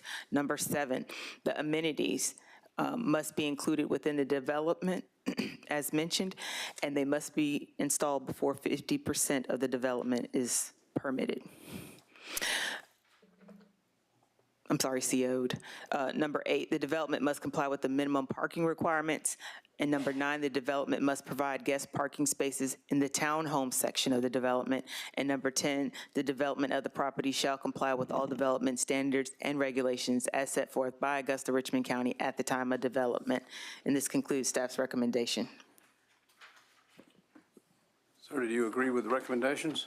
I would like to discuss a few of those just to either add some detail or clarify some items.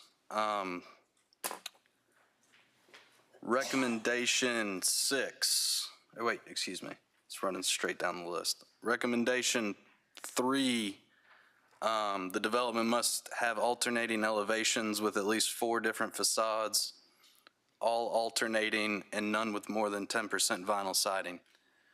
The builder that is interested in this project is fine with the variations of facades. We submitted 4 elevations for the detached products. The townhomes are a little difficult to variate facades as they're attached. A lot of times you see a variation in color and, maybe a brick on one side or, something. I don't want to speak for the builder here, but they expressed some concern on having 4 different facades for the attached units. I just want to clarify that that could be that the townhomes must have variating facades, but having 4 of those could be a little difficult, as well as the vinyl siding. The intent of this project is to provide a wide range of product types, hitting a lot of different price points for buyers of all ages and income levels. So as far as the townhomes go, we're fine with not including vinyl siding on the single-family detached, but if vinyl could be permitted on the attached housing, we would like to ask that that be considered. Have you got a percentage figure to throw out, or? Maybe a 50% of the attached houses, if vinyl on 50% of the attached would be permitted, that may be useful for the builder to work with. I think for most of us, that would be considered to be too high, but. Excuse me? Most of us would, on the board would consider that to be excessive. Okay. But we're trying to get, I won't belabor the point, but we want to get a good quality vinyl that lasts 5 or 10 years, not doesn't disappear 3 years from now. Yes, and I believe on a previous project of mine, we put a 25-year warranty requirement on the vinyl. That's something we would be open to. And it's not to say that they're going to make all the townhomes vinyl. It's, you know, market driven, and don't want to tie them into something now that may not work down the road. With that being said, I just want to clarify that there will be no vinyl on the single-family detached products. That'll all be hardy board, wood and batten, and brick facades. Mr. Chairman. Does the staff have a comment on the percentage? I'm doing some calculations now. Based on what I'm looking at on the plans, the townhomes, most of them are slated to be in runs of 4. So that's how staff derived the 4 different facades. There are only roughly 4 sets out of 115 townhomes that are 3. So the 4 facades is making sure that when you look at one run of units, that they look different and not exactly the same. So that's how they derive the 4. Understood. And that is 3 probably, could make sense too, because you could have it bookend, 2 in the middle and then 2 on the end because of the way that the style. In my opinion, there's a place for vinyl siding. It's not, they made it seem like it's the big bad enemy, and it's not. A lot of the challenges with vinyl siding have to do with the installation and the quality of it. The warranties don't fix the installation problems, because a lot of times that's where the challenge is. What you do have, or, we were trying to get to that, and the zoning ordinance is coming up, is talking about the developer making a commitment to use a thicker vinyl siding as opposed to moving away from vinyl siding. There's nothing wrong with vinyl siding. It's most often the challenge of the quality of it and then the installation. Commissioner Smith? This is for the staff.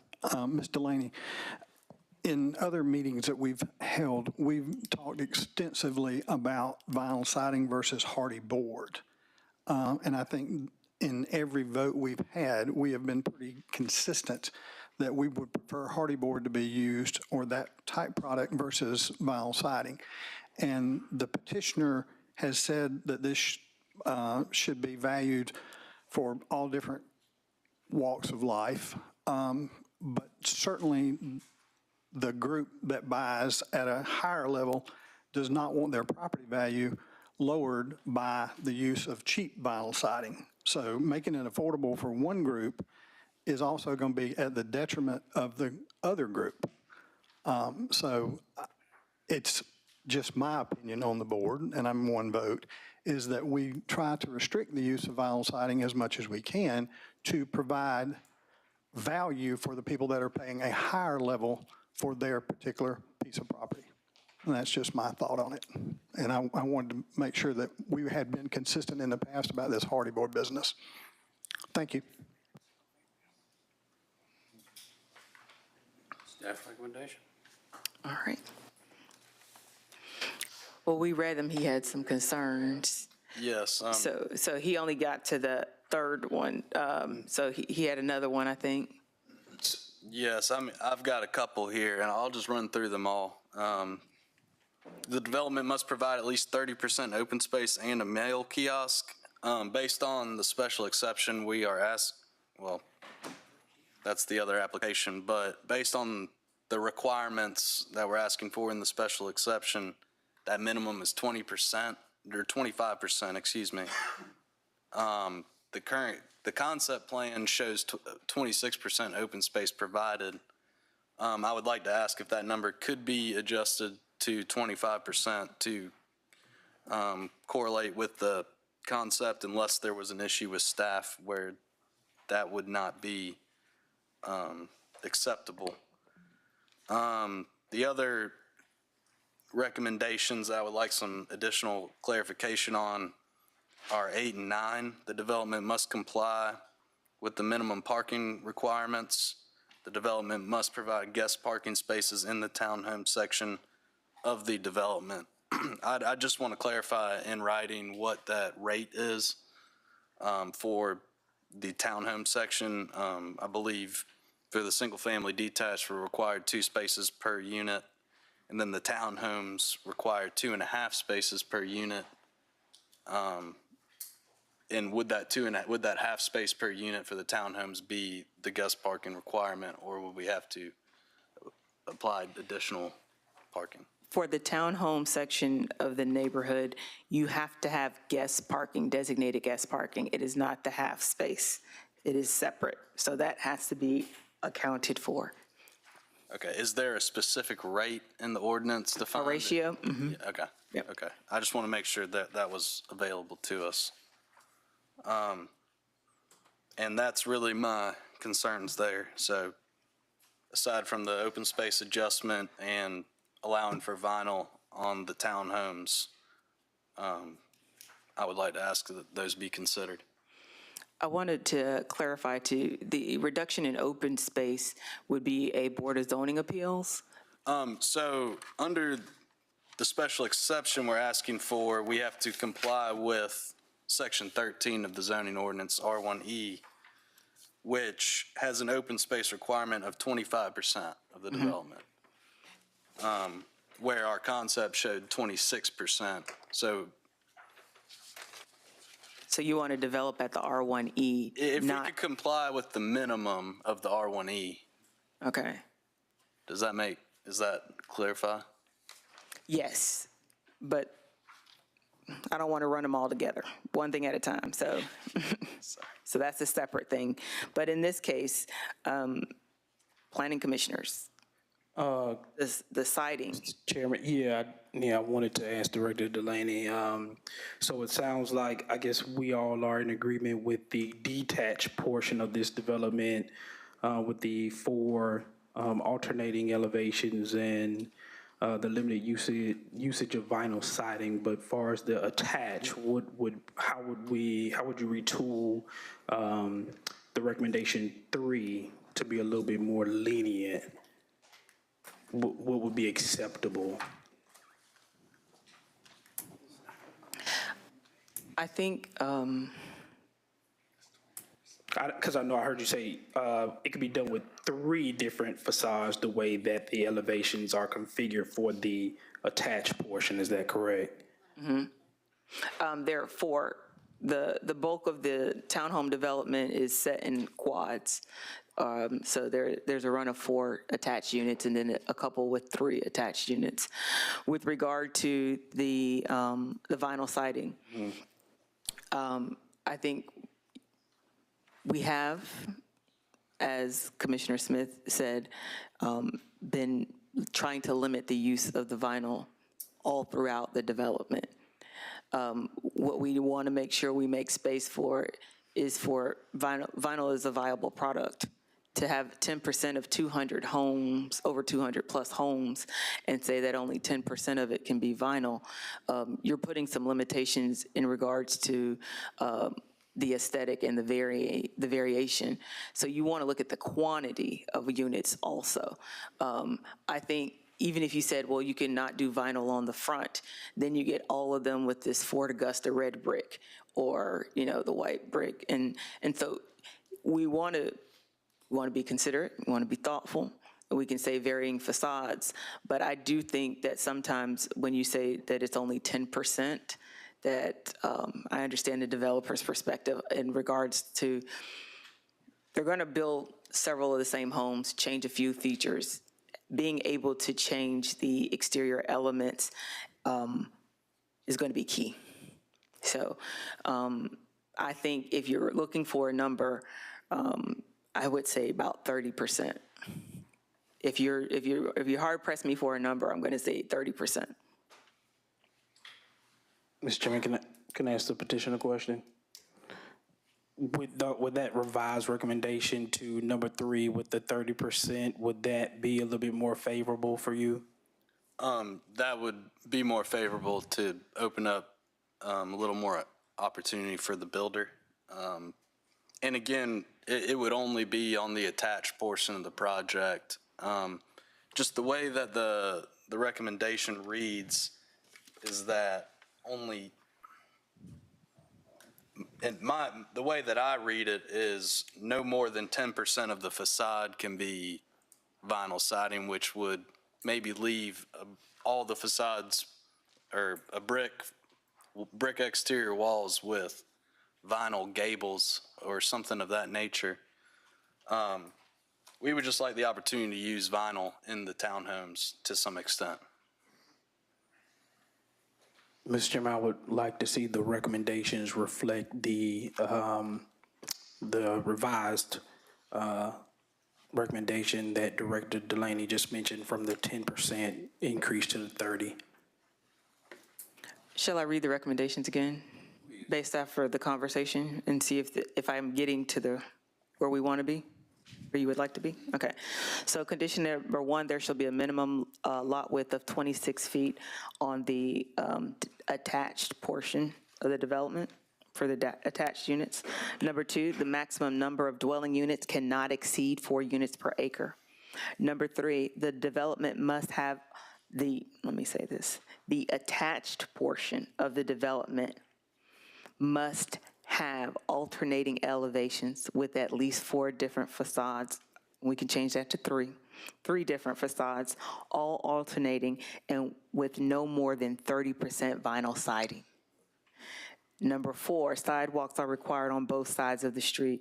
Number 5, the development must provide appropriate buffers on all sides and comply with the Augusta tree ordinance.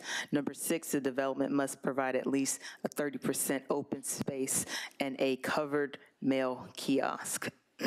Number 7, the amenities, i.e. the park, walking trails, pool, anything of that nature must be included within the development and installed before 50% of the properties have been CO'd.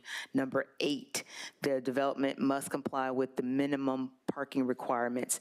And then number 9 is that the development must provide guest parking spaces in the townhome section of the development.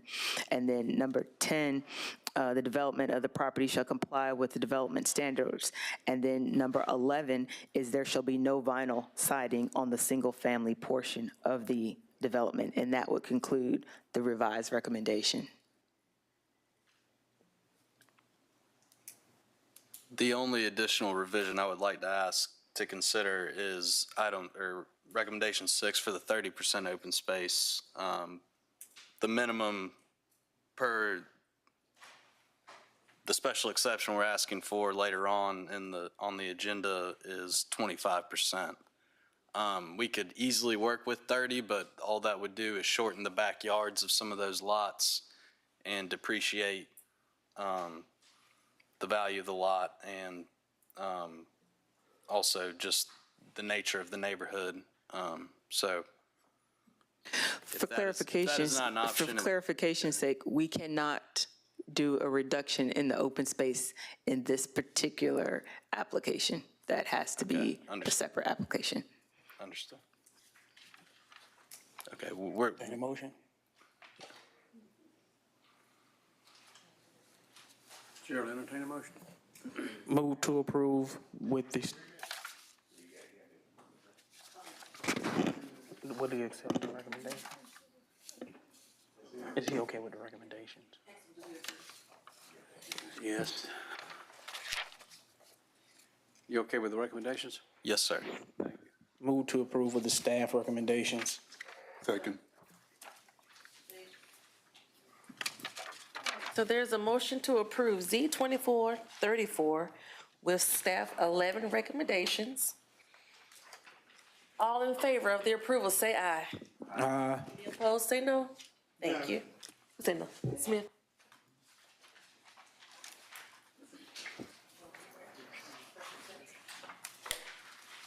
Next item is item number 12. It's the special exception.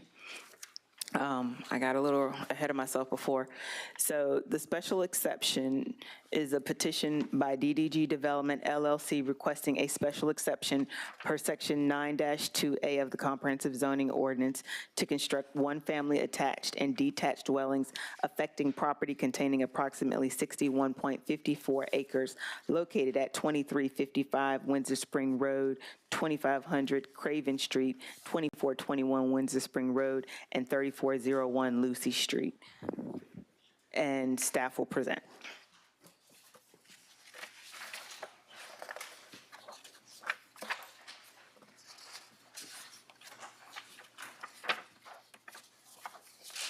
Rachel Martin, Planning Projects Coordinator.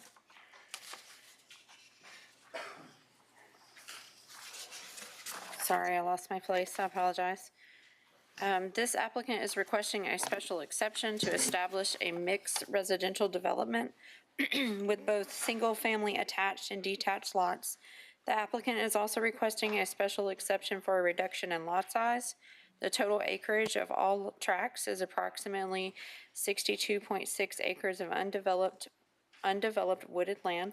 The concept plan presented with this special exception application proposes the following: 119 detached dwellings, 115 attached townhome units, a density of about 3.9 units per acre, public road throughout the development with 2 neighborhood entrances and exits, a stormwater retention pond, amenity area of a playground and a picnic cabana, multiple open spaces throughout the development, and the remaining commercial tract shows a proposed Dollar General store. The property is located within the South Augusta character area. And the findings are as follows. The property owner is also requesting a rezoning to R1A with special exception to allow for a mixed residential development and leave part of the proposed development B2 for future general business development via petition Z-24-34, which you just heard. Number 2, the site has access to public water and sewer. The property is not located within a special flood hazard area, and there are no wetlands located on the property. Public transit is not available near the property on Windsor Spring Road. And according to the Georgia Department of Transportation, Windsor Spring Road is a major collector. Based on the preliminary traffic impact worksheet, there will be a full traffic study needed. The adjacent zoning is a mix of B2 general business, R3B multifamily residential, and R1A one-family residential. The proposal is consistent with 2023 comprehensive plan and surrounding zoning and land uses. And as of October 22nd, 2024, staff have not received any inquiries regarding the petition as advertised. And that concludes staff's presentation. Thank you. Thank you. You're back up.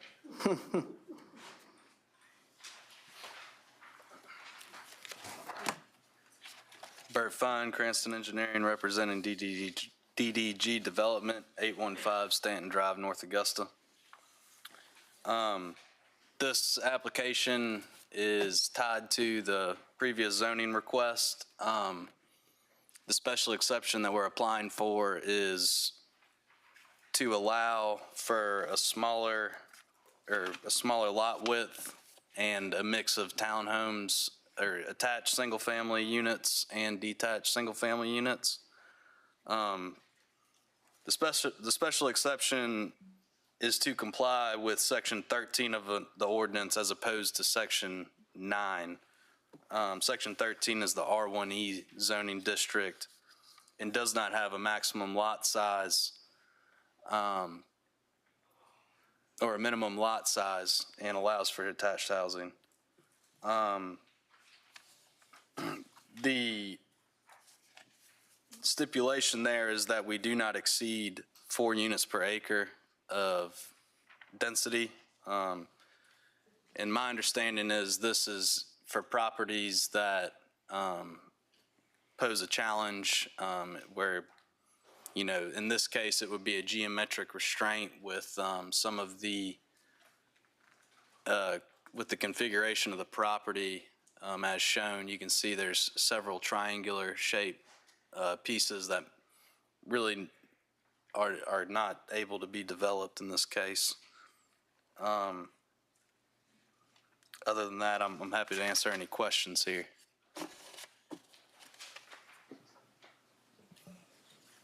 Any questions from the commission? Anyone opposed to the petition? Staff recommendation. All right. Excuse me. The Planning and Development staff is recommending approval with the following conditions. There shall be a maximum lot width, not maximum, so sorry. There should be a minimum lot width on the attached single-family homes of 26 feet. Number 2, the maximum number of dwelling units cannot exceed 4 units per acre. Number 3, the development must have alternating elevations with at least 3 different facades, all alternating with no more than 30% vinyl siding. Number 4, sidewalks are required on both sides of the street. Number 5, the development must provide appropriate buffers on all sides and comply with the Augusta tree ordinance. Number 6, the development must provide at least 30% open space and a covered mail kiosk.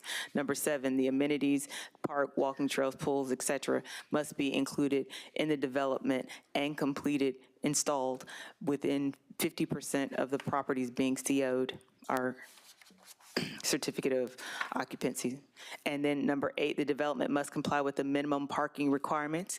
Number 9, the development plan must provide guest parking spaces in the townhome section.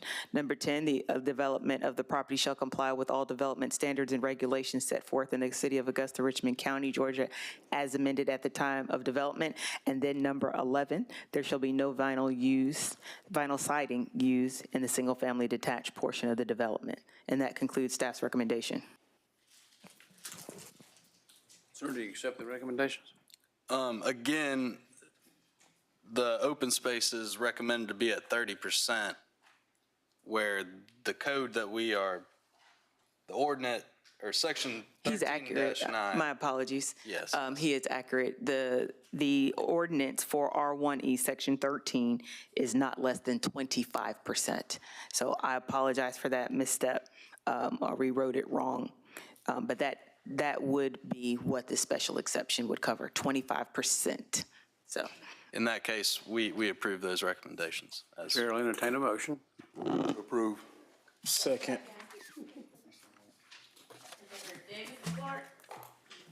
All right, and so that's a motion to approve special exception 2415 with staff's 11 recommendations. All in favor of the approval for the special exception, say aye. Aye. Any opposed, say no. No. Right, so special exception 2415 has been approved. Thank you. Thank you. next item on the agenda. I've got the report up. Flip the page back. All righty. Here we go.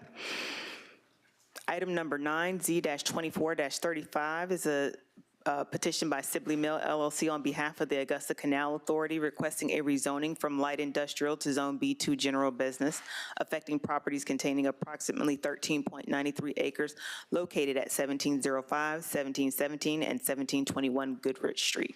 Staff will present. Brian Kepner. As stated, the rezoning seeks to rezone approximately 13.93 acres from light industrial to B2, general business. The applicant proposes to redevelop the former Sibley Mill industrial site into a mixed-use development consisting of 216 apartments, consisting of 1, 2, and 3 bedrooms, and 92,970 square feet of commercial use. According to the conceptual site plan, 16 buildings occupy the site, varying from 1,000 to 206,000 square feet, and situated to the northwest of the King Mill multifamily redevelopment project on Goodrich Street. The property is located within the old Augusta character area. All three properties are currently situated in the light industrial zone. Light industrial zoning supports commercial and some industrial development, but prohibits residential land uses. According to the letter of intent, the plan includes 109 one-bedroom, 99 two-bedroom, and 8 three-bedroom apartments for a residential density of 15.7 dwelling units per acre, with approximately 92,970 square feet of commercial space for offices, restaurants, and general commercial uses. The properties can be served by both public potable water system and public sanitary sewer system. Goodrich Street and Kendrick Place are identified as local or minor roads on the Georgia Department of Transportation Functional Classification Map dated 2017. Broad Street is a minor arterial street with public transit being available within a 0.17 mile of the properties. 1705 Goodrich Street is currently a parking lot and is separated from 1717 and 1721 Goodrich Street by an active CSX railroad line. Sidewalks are present along one side of Goodrich Street, west of the CSX Railroad. It is also present along one side of Kendrick Place, north of the CSX Railroad. According to the FEMA flood insurance rate map, the properties are not located within a special flood hazard area. According to the Augusta Richmond County GIS map layers, there are no wetlands located on the property. All adjacent properties are zoned light industrial. The King Mill Residential Redevelopment Project, Zone B2, is approximately 100 feet to the southeast, being separated by Kendrick Place and a canal. Traffic engineering has reviewed the submitted preliminary traffic impact worksheet and will require a full traffic study for the proposed development. Approximately 3.7 acres, or approximately 28% of the site, will be dedicated to open space. The anticipated amenities include walking trail, swimming pool, gym, and pavilion. The properties are not located in the downtown historic district.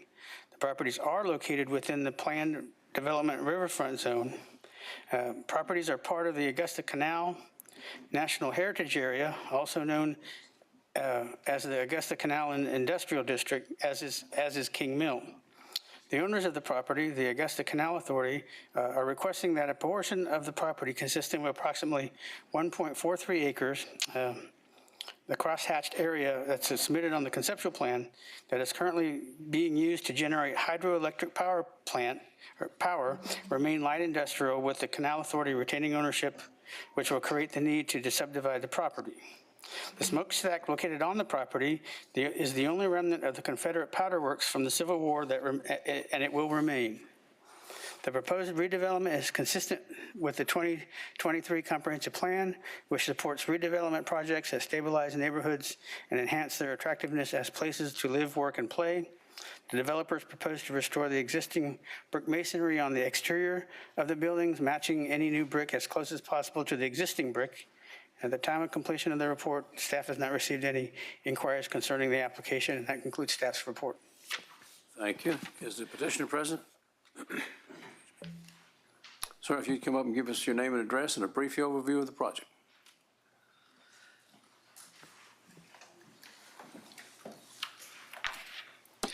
Good afternoon. My name is Robbie Ray, 1661 Broad Street, 30904. I'd also like to mention that we have some esteemed members of the Canal Authority Board with us today supporting the application: Noel Schwers, Russ Gamble, and Tyler Sneed. There's not that much more that I would like to add with regards to the staff report. Safe to say that we're very excited about the project. It's very similar to King Mill, which we're almost 2 years down the road in redeveloping and close to finishing. A very similar type of product and project, to very similar buildings. What was also unique about Sibley was, of course, we had the existing two buildings that have already been redeveloped that are on the site right now and that are occupied. So we look forward to, if we're fortunate enough to get your blessing, we look forward to getting onto Sibley Mill. Thank you, sir. Anyone present who's opposed to this project? Commissioners, you have any questions?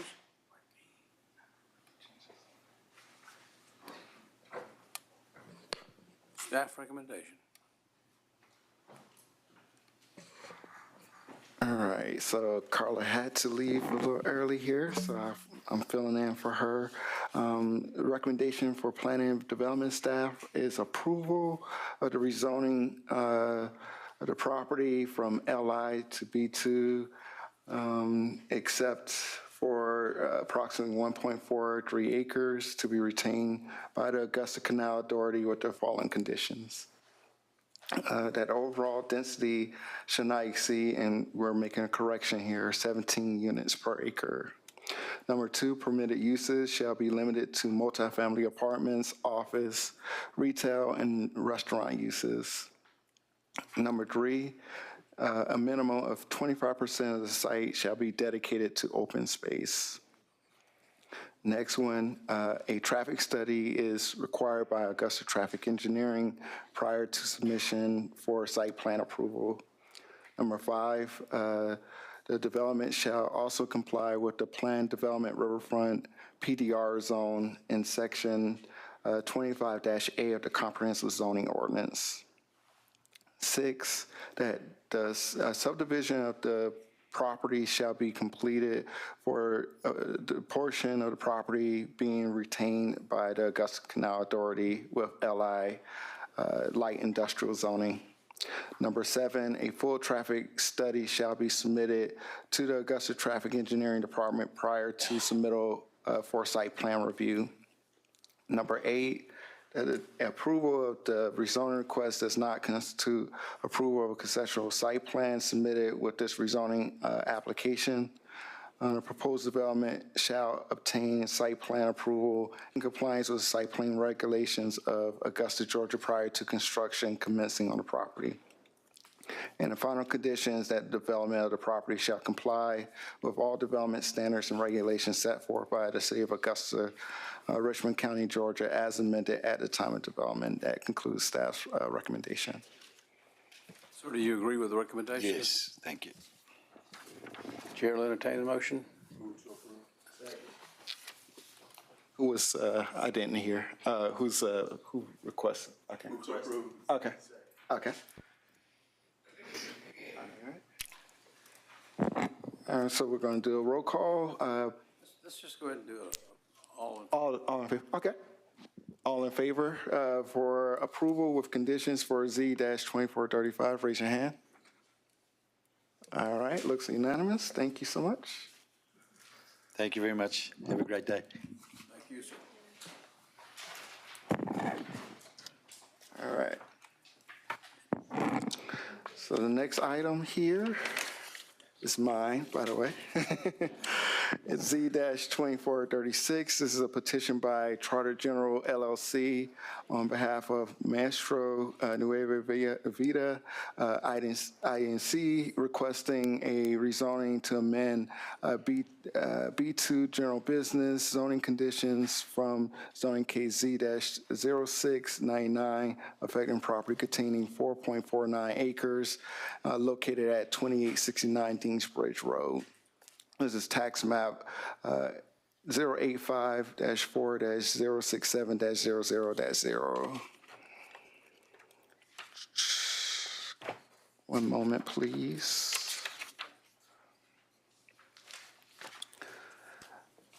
All right, so this application seeks to remove two conditions from previously approved zoning case Z-0699 to construct a retail store located at 2869 Deansbridge Road.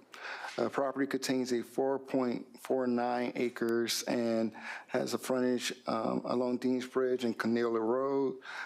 This previously approved zoning sought to remove three conditions. this previous, I'm sorry, from zoning case Z-8694, which proposed to construct a mini warehouse self-storage storage facility on the property. This property is situated in the South Augusta character area. And staff's findings, the applicant proposes to construct a 10,640 square foot retail store on the property with driveway entrances on Deansbridge Road and Cornelia Road. The two proposed conditions from previously approved Z-0699 requesting to be removed. Number one, there be no access along Cornelia Road. And number two, an undisturbed natural buffer be maintained beginning at the right-of-way of Cornelia Road extending 50 feet. The property was never developed following the previous zoning approvals and remains vacant land. The properties can be served by both public potable water and public sanitary sewer system. The property, the Georgia Department of Transportation GDOT functional classification map identifies this section of Deansbridge Road as a major arterial street and Cornelia Road as a local residential road. The nearest transit stop is located within 150 feet of the site. Property is located outside of the 100 SFHA area, and there is no wetlands located on the property. The developers have designed a conceptual plan so that delivery trucks can enter and exit using the proposed driveway along Deansbridge Road.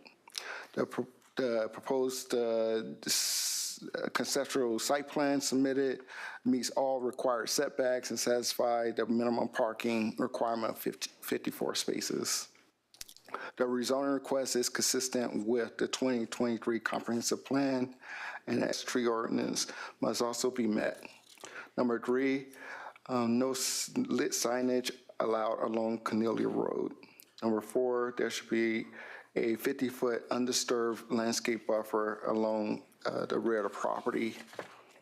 Number five, the development shall comply with all requirements as determined by traffic engineering for existing and proposed ingress-egress point during the site plan approval process. Number six, approval of this rezoning request does not constitute approval of the submittal site plan. Approval of compliance of the site plan regulations of Augusta, Georgia shall be obtained prior to construction commencing on the property. And number seven, the development of the property shall comply with all development standards and regulations set forth by the City of Augusta, Richmond County, Georgia at the time of development. And that concludes staff recommendations. So do you agree with the recommendations? Yes, sir, we agree with all seven. Move to approve a staff recommendation. All in favor, say aye. Aye. Any opposed? Kevin, you take the notes? Thank you. Thank you. All right. So the next item on the agenda is number 11, and this is SE-2413. This is a petition by Sid Home on behalf of Greater Apostolic Temple, requesting special exception per section 26-1 of the Comprehensive Zoning Ordinance to construct a church parking lot affecting properties containing 1.18 acres and containing and located at 3002, 3004, and 3006 Green Forest Drive. This is tax map 118-0-242-00-0, 118-0-243-00-0, and 118-0-244-00-0, Zone R1C, and staff will present. Amanda Cruz, Planner 1. The applicant is requesting a special exception to establish a church parking lot in a residential neighborhood. The Planning Commission recommended denial of this special exception to the Augusta Commission. The applicant objected staff's recommendation at the Augusta Commission, and a decision was made to send the request back to the Planning Commission for reconsideration. According to the 2023 Comprehensive Plan Update, the property is located within the Old Augusta Character Area. The properties are located at the beginning of the Green Forest Village subdivision. The properties are currently zoned R1C1 Family Residential. The properties located at 3004 and 3006 Green Forest Drive each have an open code enforcement case for their use not being allowed by right in their current zoning. According to Section 11-2B, public parking areas when located and developed as in Section 4 and where the area adjoins a use other than provided for in the R1 zone, provided such transitional use does not extend more than 100 feet from the boundary of the less restricted one. The proposed parking lot is less than 100 feet away from the adjoining R1C property, approximately 0 feet away. According to Section 26-1, special exceptions may be permitted in any zone where such uses are deemed essential or desirable to the public convenience or welfare and are in harmony with the various elements or objects or objectives of the master plan/planning document in effect. The establishment of a church parking lot at the beginning of a residential neighborhood is not essential or desirable to the public convenience. Additionally, it is not in alignment with the various elements or objectives of the comprehensive plan. As of October 21st, 2024, staff has received many complaints from the community regarding this petition. This concludes staff presentation. Thank you. Is the petitioner present?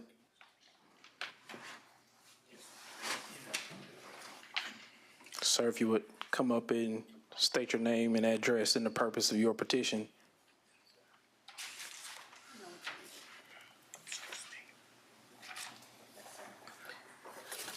Yes, my name is Sid Home, representing Great Apostolic Holy Temple Church, 3343 Morgan Road, City of Hesper. Turning it over to E-Construction, the gentleman that would be doing the work. If it's all approved, let him explain. Okay. My name is Tyrone Turner, E. Turner Construction, Dublin, Georgia, 511 Telfair Street. I do have a hard drive here, or a zip drive I wanted to just show. We had our civil engineer to do a study on the property, and we have come up with a solution to how we can make this happen for them. We ran a simple scale with Christian Engineering in Dublin, Georgia, and so we're going to kind of show how we are looking at proposing to put the parking lot, and then as a result of that, then we're proposing, if it is approved, to be able to start the process of doing the civil plans to develop it. You can. Yeah, it's right here. Okay. This is the house there. I got you. Okay. So right here, coming off of Morgan Road onto Green Street here, they're proposing to put about 40 spots right there. We found out that this property is in a flood zone, which runs in the back of the property of one of the houses that are adjacent to the proposed parking lot right here. And so there's a study, there's a flow heading to the creek, which is already deemed a creek, running down beside the property lines right here, and it actually runs out into the woods and then crosses back over to Morgan Road. And so what the engineer is going to do, our civil engineer is going to do, is just to build a parking lot where we can show that this parking lot would work and will not impact the properties that are in the subdivision. And also we're looking at adding greenery on the backside of where you see the wider parking lot spaces are. We're looking to add greenery right there to give buffer and create a natural zone there, keep a natural buffer there, and then to create some type of greenery there based on the ordinance of the city. So what we're asking the city to do is to see, the county to do is to be able to grant a special exemption for this giving the fact that we can make it look good and also will not show impact to the property of the subdivision, would actually make the aesthetics better. And one of the things that I wanted to bring out is that it would also ease traffic as well, because, it's kind of difficult at times getting out of the church. And typically when you have funerals or weddings or things of that nature, you tend to have people that are guests that will come into there and kind of impact that area. So it would actually create more safety. A safety issue, it would help with that part and being able to put the parking spaces there rather than hurt it. So it would allow the guests that don't know where to park or how to park, they will be able to know that they would have a parking space there and not block driveways coming in. And so it also would give the church opportunity to do more ministry within the community, having outside parking space to be able to, for instance, food, when there's a need to distribute food within the communities, that can be a driving place where the parking lot will open up doors where you can just do a drive-through coming in and coming out of the parking lot. So I think that would be a good opportunity for the church and the community. Certainly wanted to be equitable for both parties. So I just wanted to get some feedback. Thank you. Anybody in the audience that's opposed to this petition? If you're opposed to this petition, please raise your hand and keep your hand up. I'm sorry. All right, thank you, sir. If you could state your name, address, and you have a balance of 10 minutes to talk about your opposition. Okay, my name is James Williams, and I live at 3408 Pine Hill Road in the Green Forest subdivision. I am a long-time resident of Green Forest, over 50 years. The Green Forest community, Green Forest Village, was established in 1972 to be a single-family community. Residents who currently reside in the community, over 80% of the residents there now are the original owners, property owners, and have grandchildren, children who still visit those properties. That community, when it was established and when the residents bought in that community, they bought the properties not knowing or with the understanding rather that there would never be any intrusion commercially, where there would be parking lots or any kind of commercial activity that would be brought into the community. And we still hold to that in terms of the residents is not interested in having a parking lot at the main entrance of his community. The residents are not interested in having services provided to them from the church. They're very independent in their needs. Income standards in that community is above average, above the median. So therefore, to even want to have a parking lot just to be able to, when it's vacant, to provide activities like food and that kind of thing is almost an insult to the residents in that community. So with that, we are asking you for the third or fourth time to deny this, as you have in the past, with your recommendations, and let the residents of the Green Forest community reside there, having their peaceful enjoyment of their properties without having a parking lot at the entrance of their community. So we're asking that you follow the recommendation of the staff previously. When I said previously, meaning before now, it has been recommended that this petition be denied. Thank you, sir. Commissioners, do you have any questions for the petitioner and or the objectors?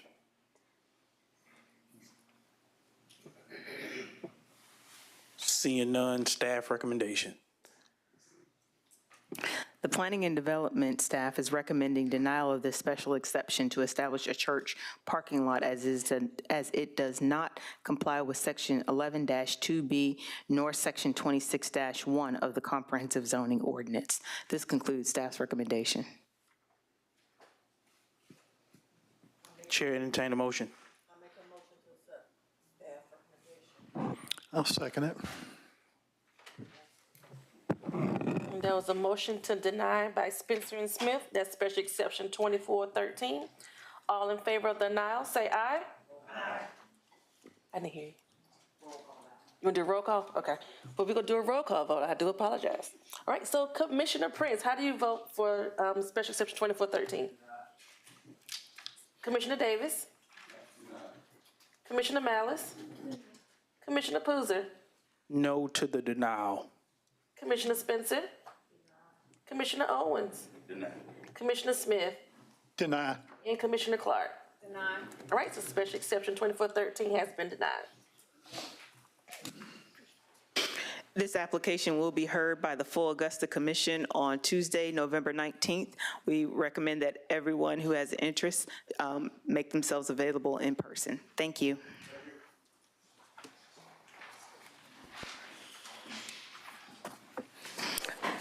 Y'all got a little musical chairs going on here. All right, here we go. We're in the home stretch.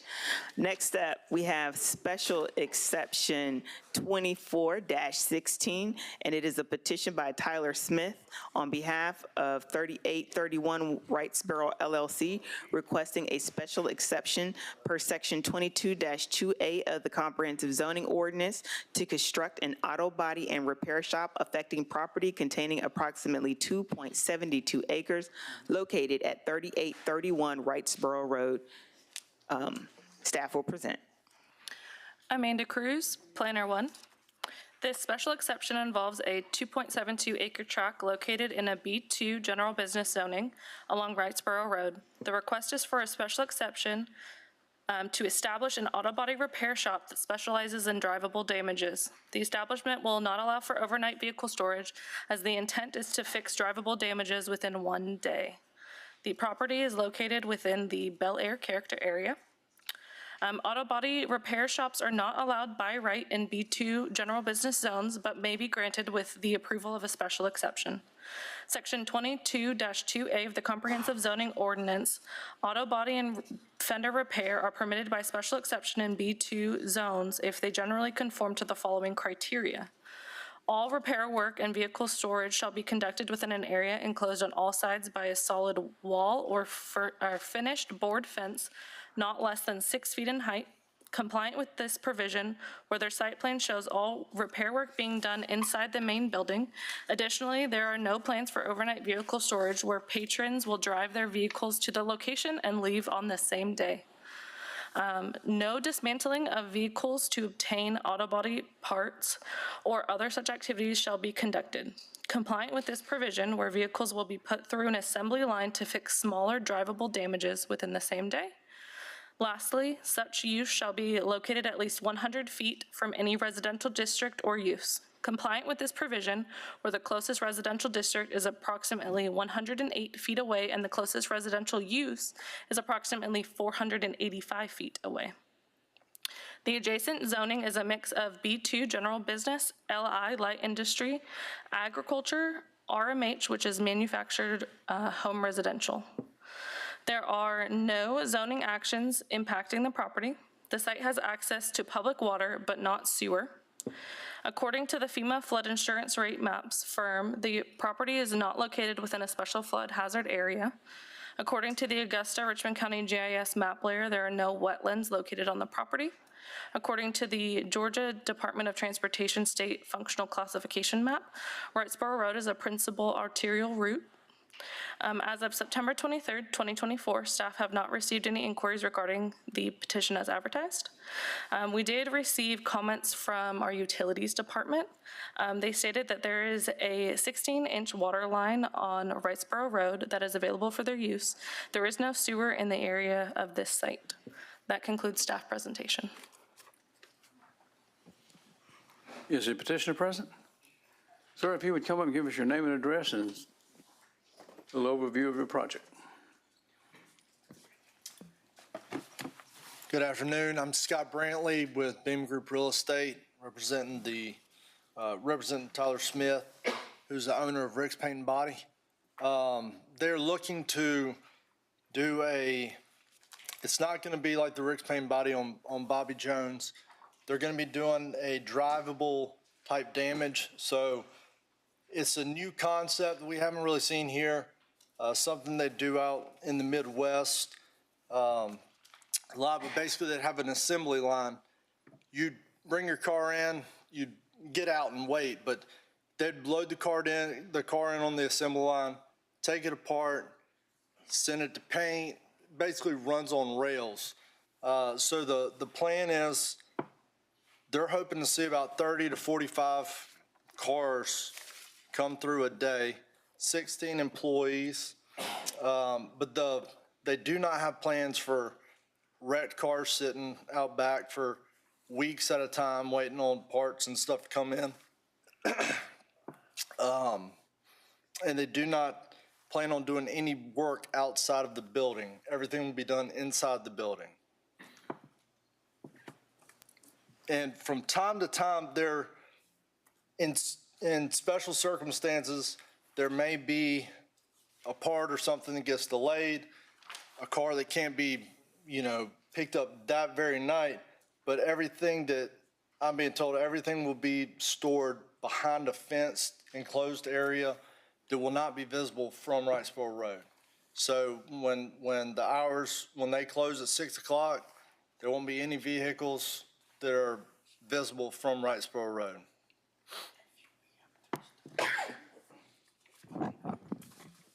Any questions? Any questions from the commission? I don't see anyone in the audience except the next case, gentlemen.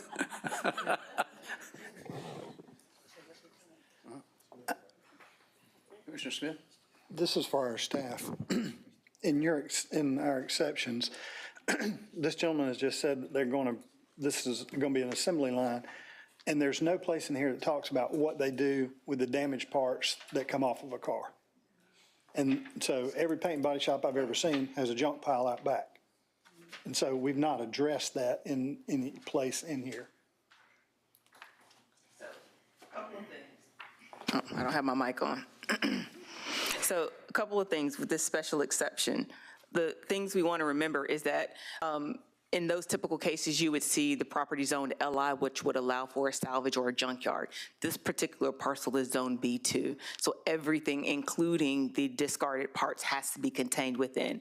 There are also regulations with regards to how their dumpsters are to be situated, screened, and things of that nature. So everything is to be contained within the building, and anything that is going to be discarded would have to go in the dumpster, and the dumpster would have to close. And there are dumpster requirements for B2.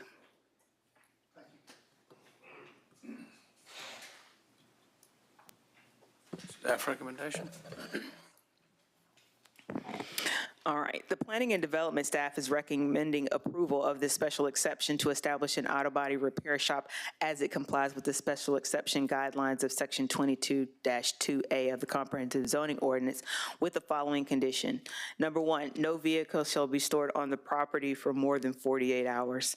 Number two, all repair work shall be conducted within the area enclosed on all sides by a solid wall. Number three, there shall be no dismantling of vehicles to obtain auto parts or other such activities. And number four, the development of the property shall comply with all development standards and regulations set forth by the City of Augusta, Richmond County, Georgia, as amended at the time of development. And this concludes staff's recommendation. Sir, do you agree with the recommendation? We do. Second. David saying. Good. And that's a motion to approve special exception 2416. All in favor of the approval, say aye. Any opposed, say no. All right, so special exception 2416 has been approved with staff recommendations. Sorry, staff, I changed it up on you a little bit. I had to go pick up my car. That's why. They closed at 5:30 and they said it could not be there. So I had to run out of here to go get it. So I'm sensitive to it.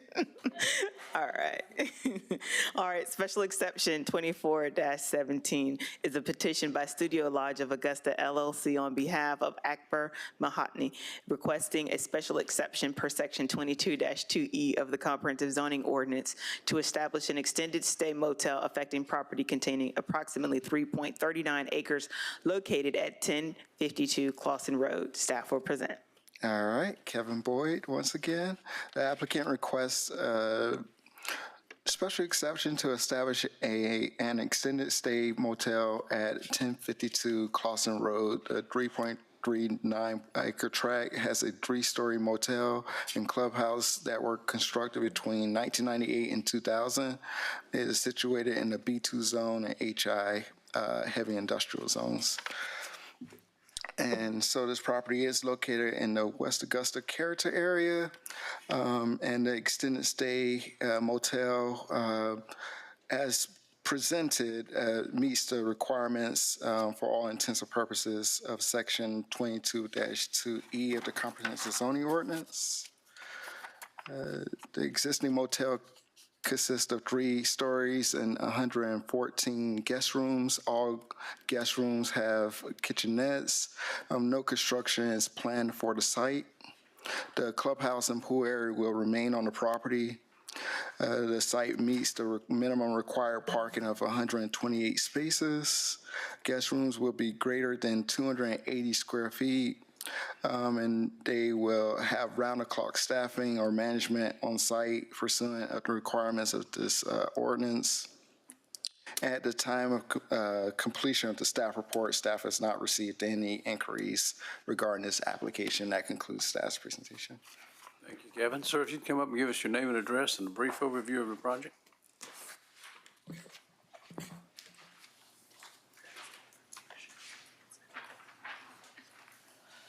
Hello, I'm Akbar Mathani, 8025 Derbyshire Road, Duluth, Georgia. Is there anything you'd like to add to this? I would not.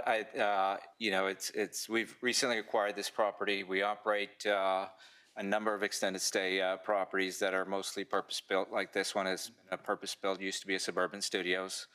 And really we facilitate and we reach out to construction crews. We've got large companies that we basically house nursing, traveling, medical workers. And now with really the hurricane that went through it, we've got a lot of individuals that have been displaced, in fact, because this extended stay has all of the kitchenettes and the facilities and much larger units. The smallest units, 280 square feet. And then we've got units that are 1-bedroom units that are almost 600 square feet. So this is a purpose-built facility, so that we're requesting us to offer more than just transient, guests for longer stay. Right. Staff recommendation? Excuse me. The Planning and Development staff recommends approval of the special exception request with the following conditions. Number 1, the development shall comply with all applicable regulations set forth in Section 22 of the Comprehensive Zoning Ordinance of Augusta, Georgia. Number 2, the extended stay motel shall be limited to 3 stories with no more than 114 guest rooms. And number 3, this project shall comply with all development standards and regulations set forth by the City of Augusta, Georgia at the time of development. And that concludes staff's recommendation. Move to approve with staff recommendations.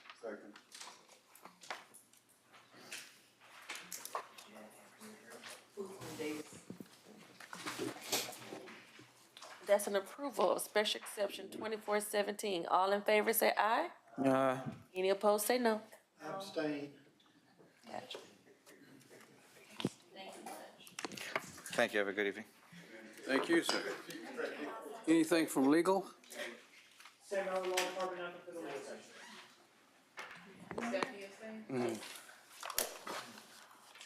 section. Anything concerning the minutes? We'll entertain a motion to approve the minutes from the September 4th meeting. September 4th. Second. Davis and Malice. All right, all in favor say aye. Aye. All right, we thank you. Oh, question for y'all. Before y'all run out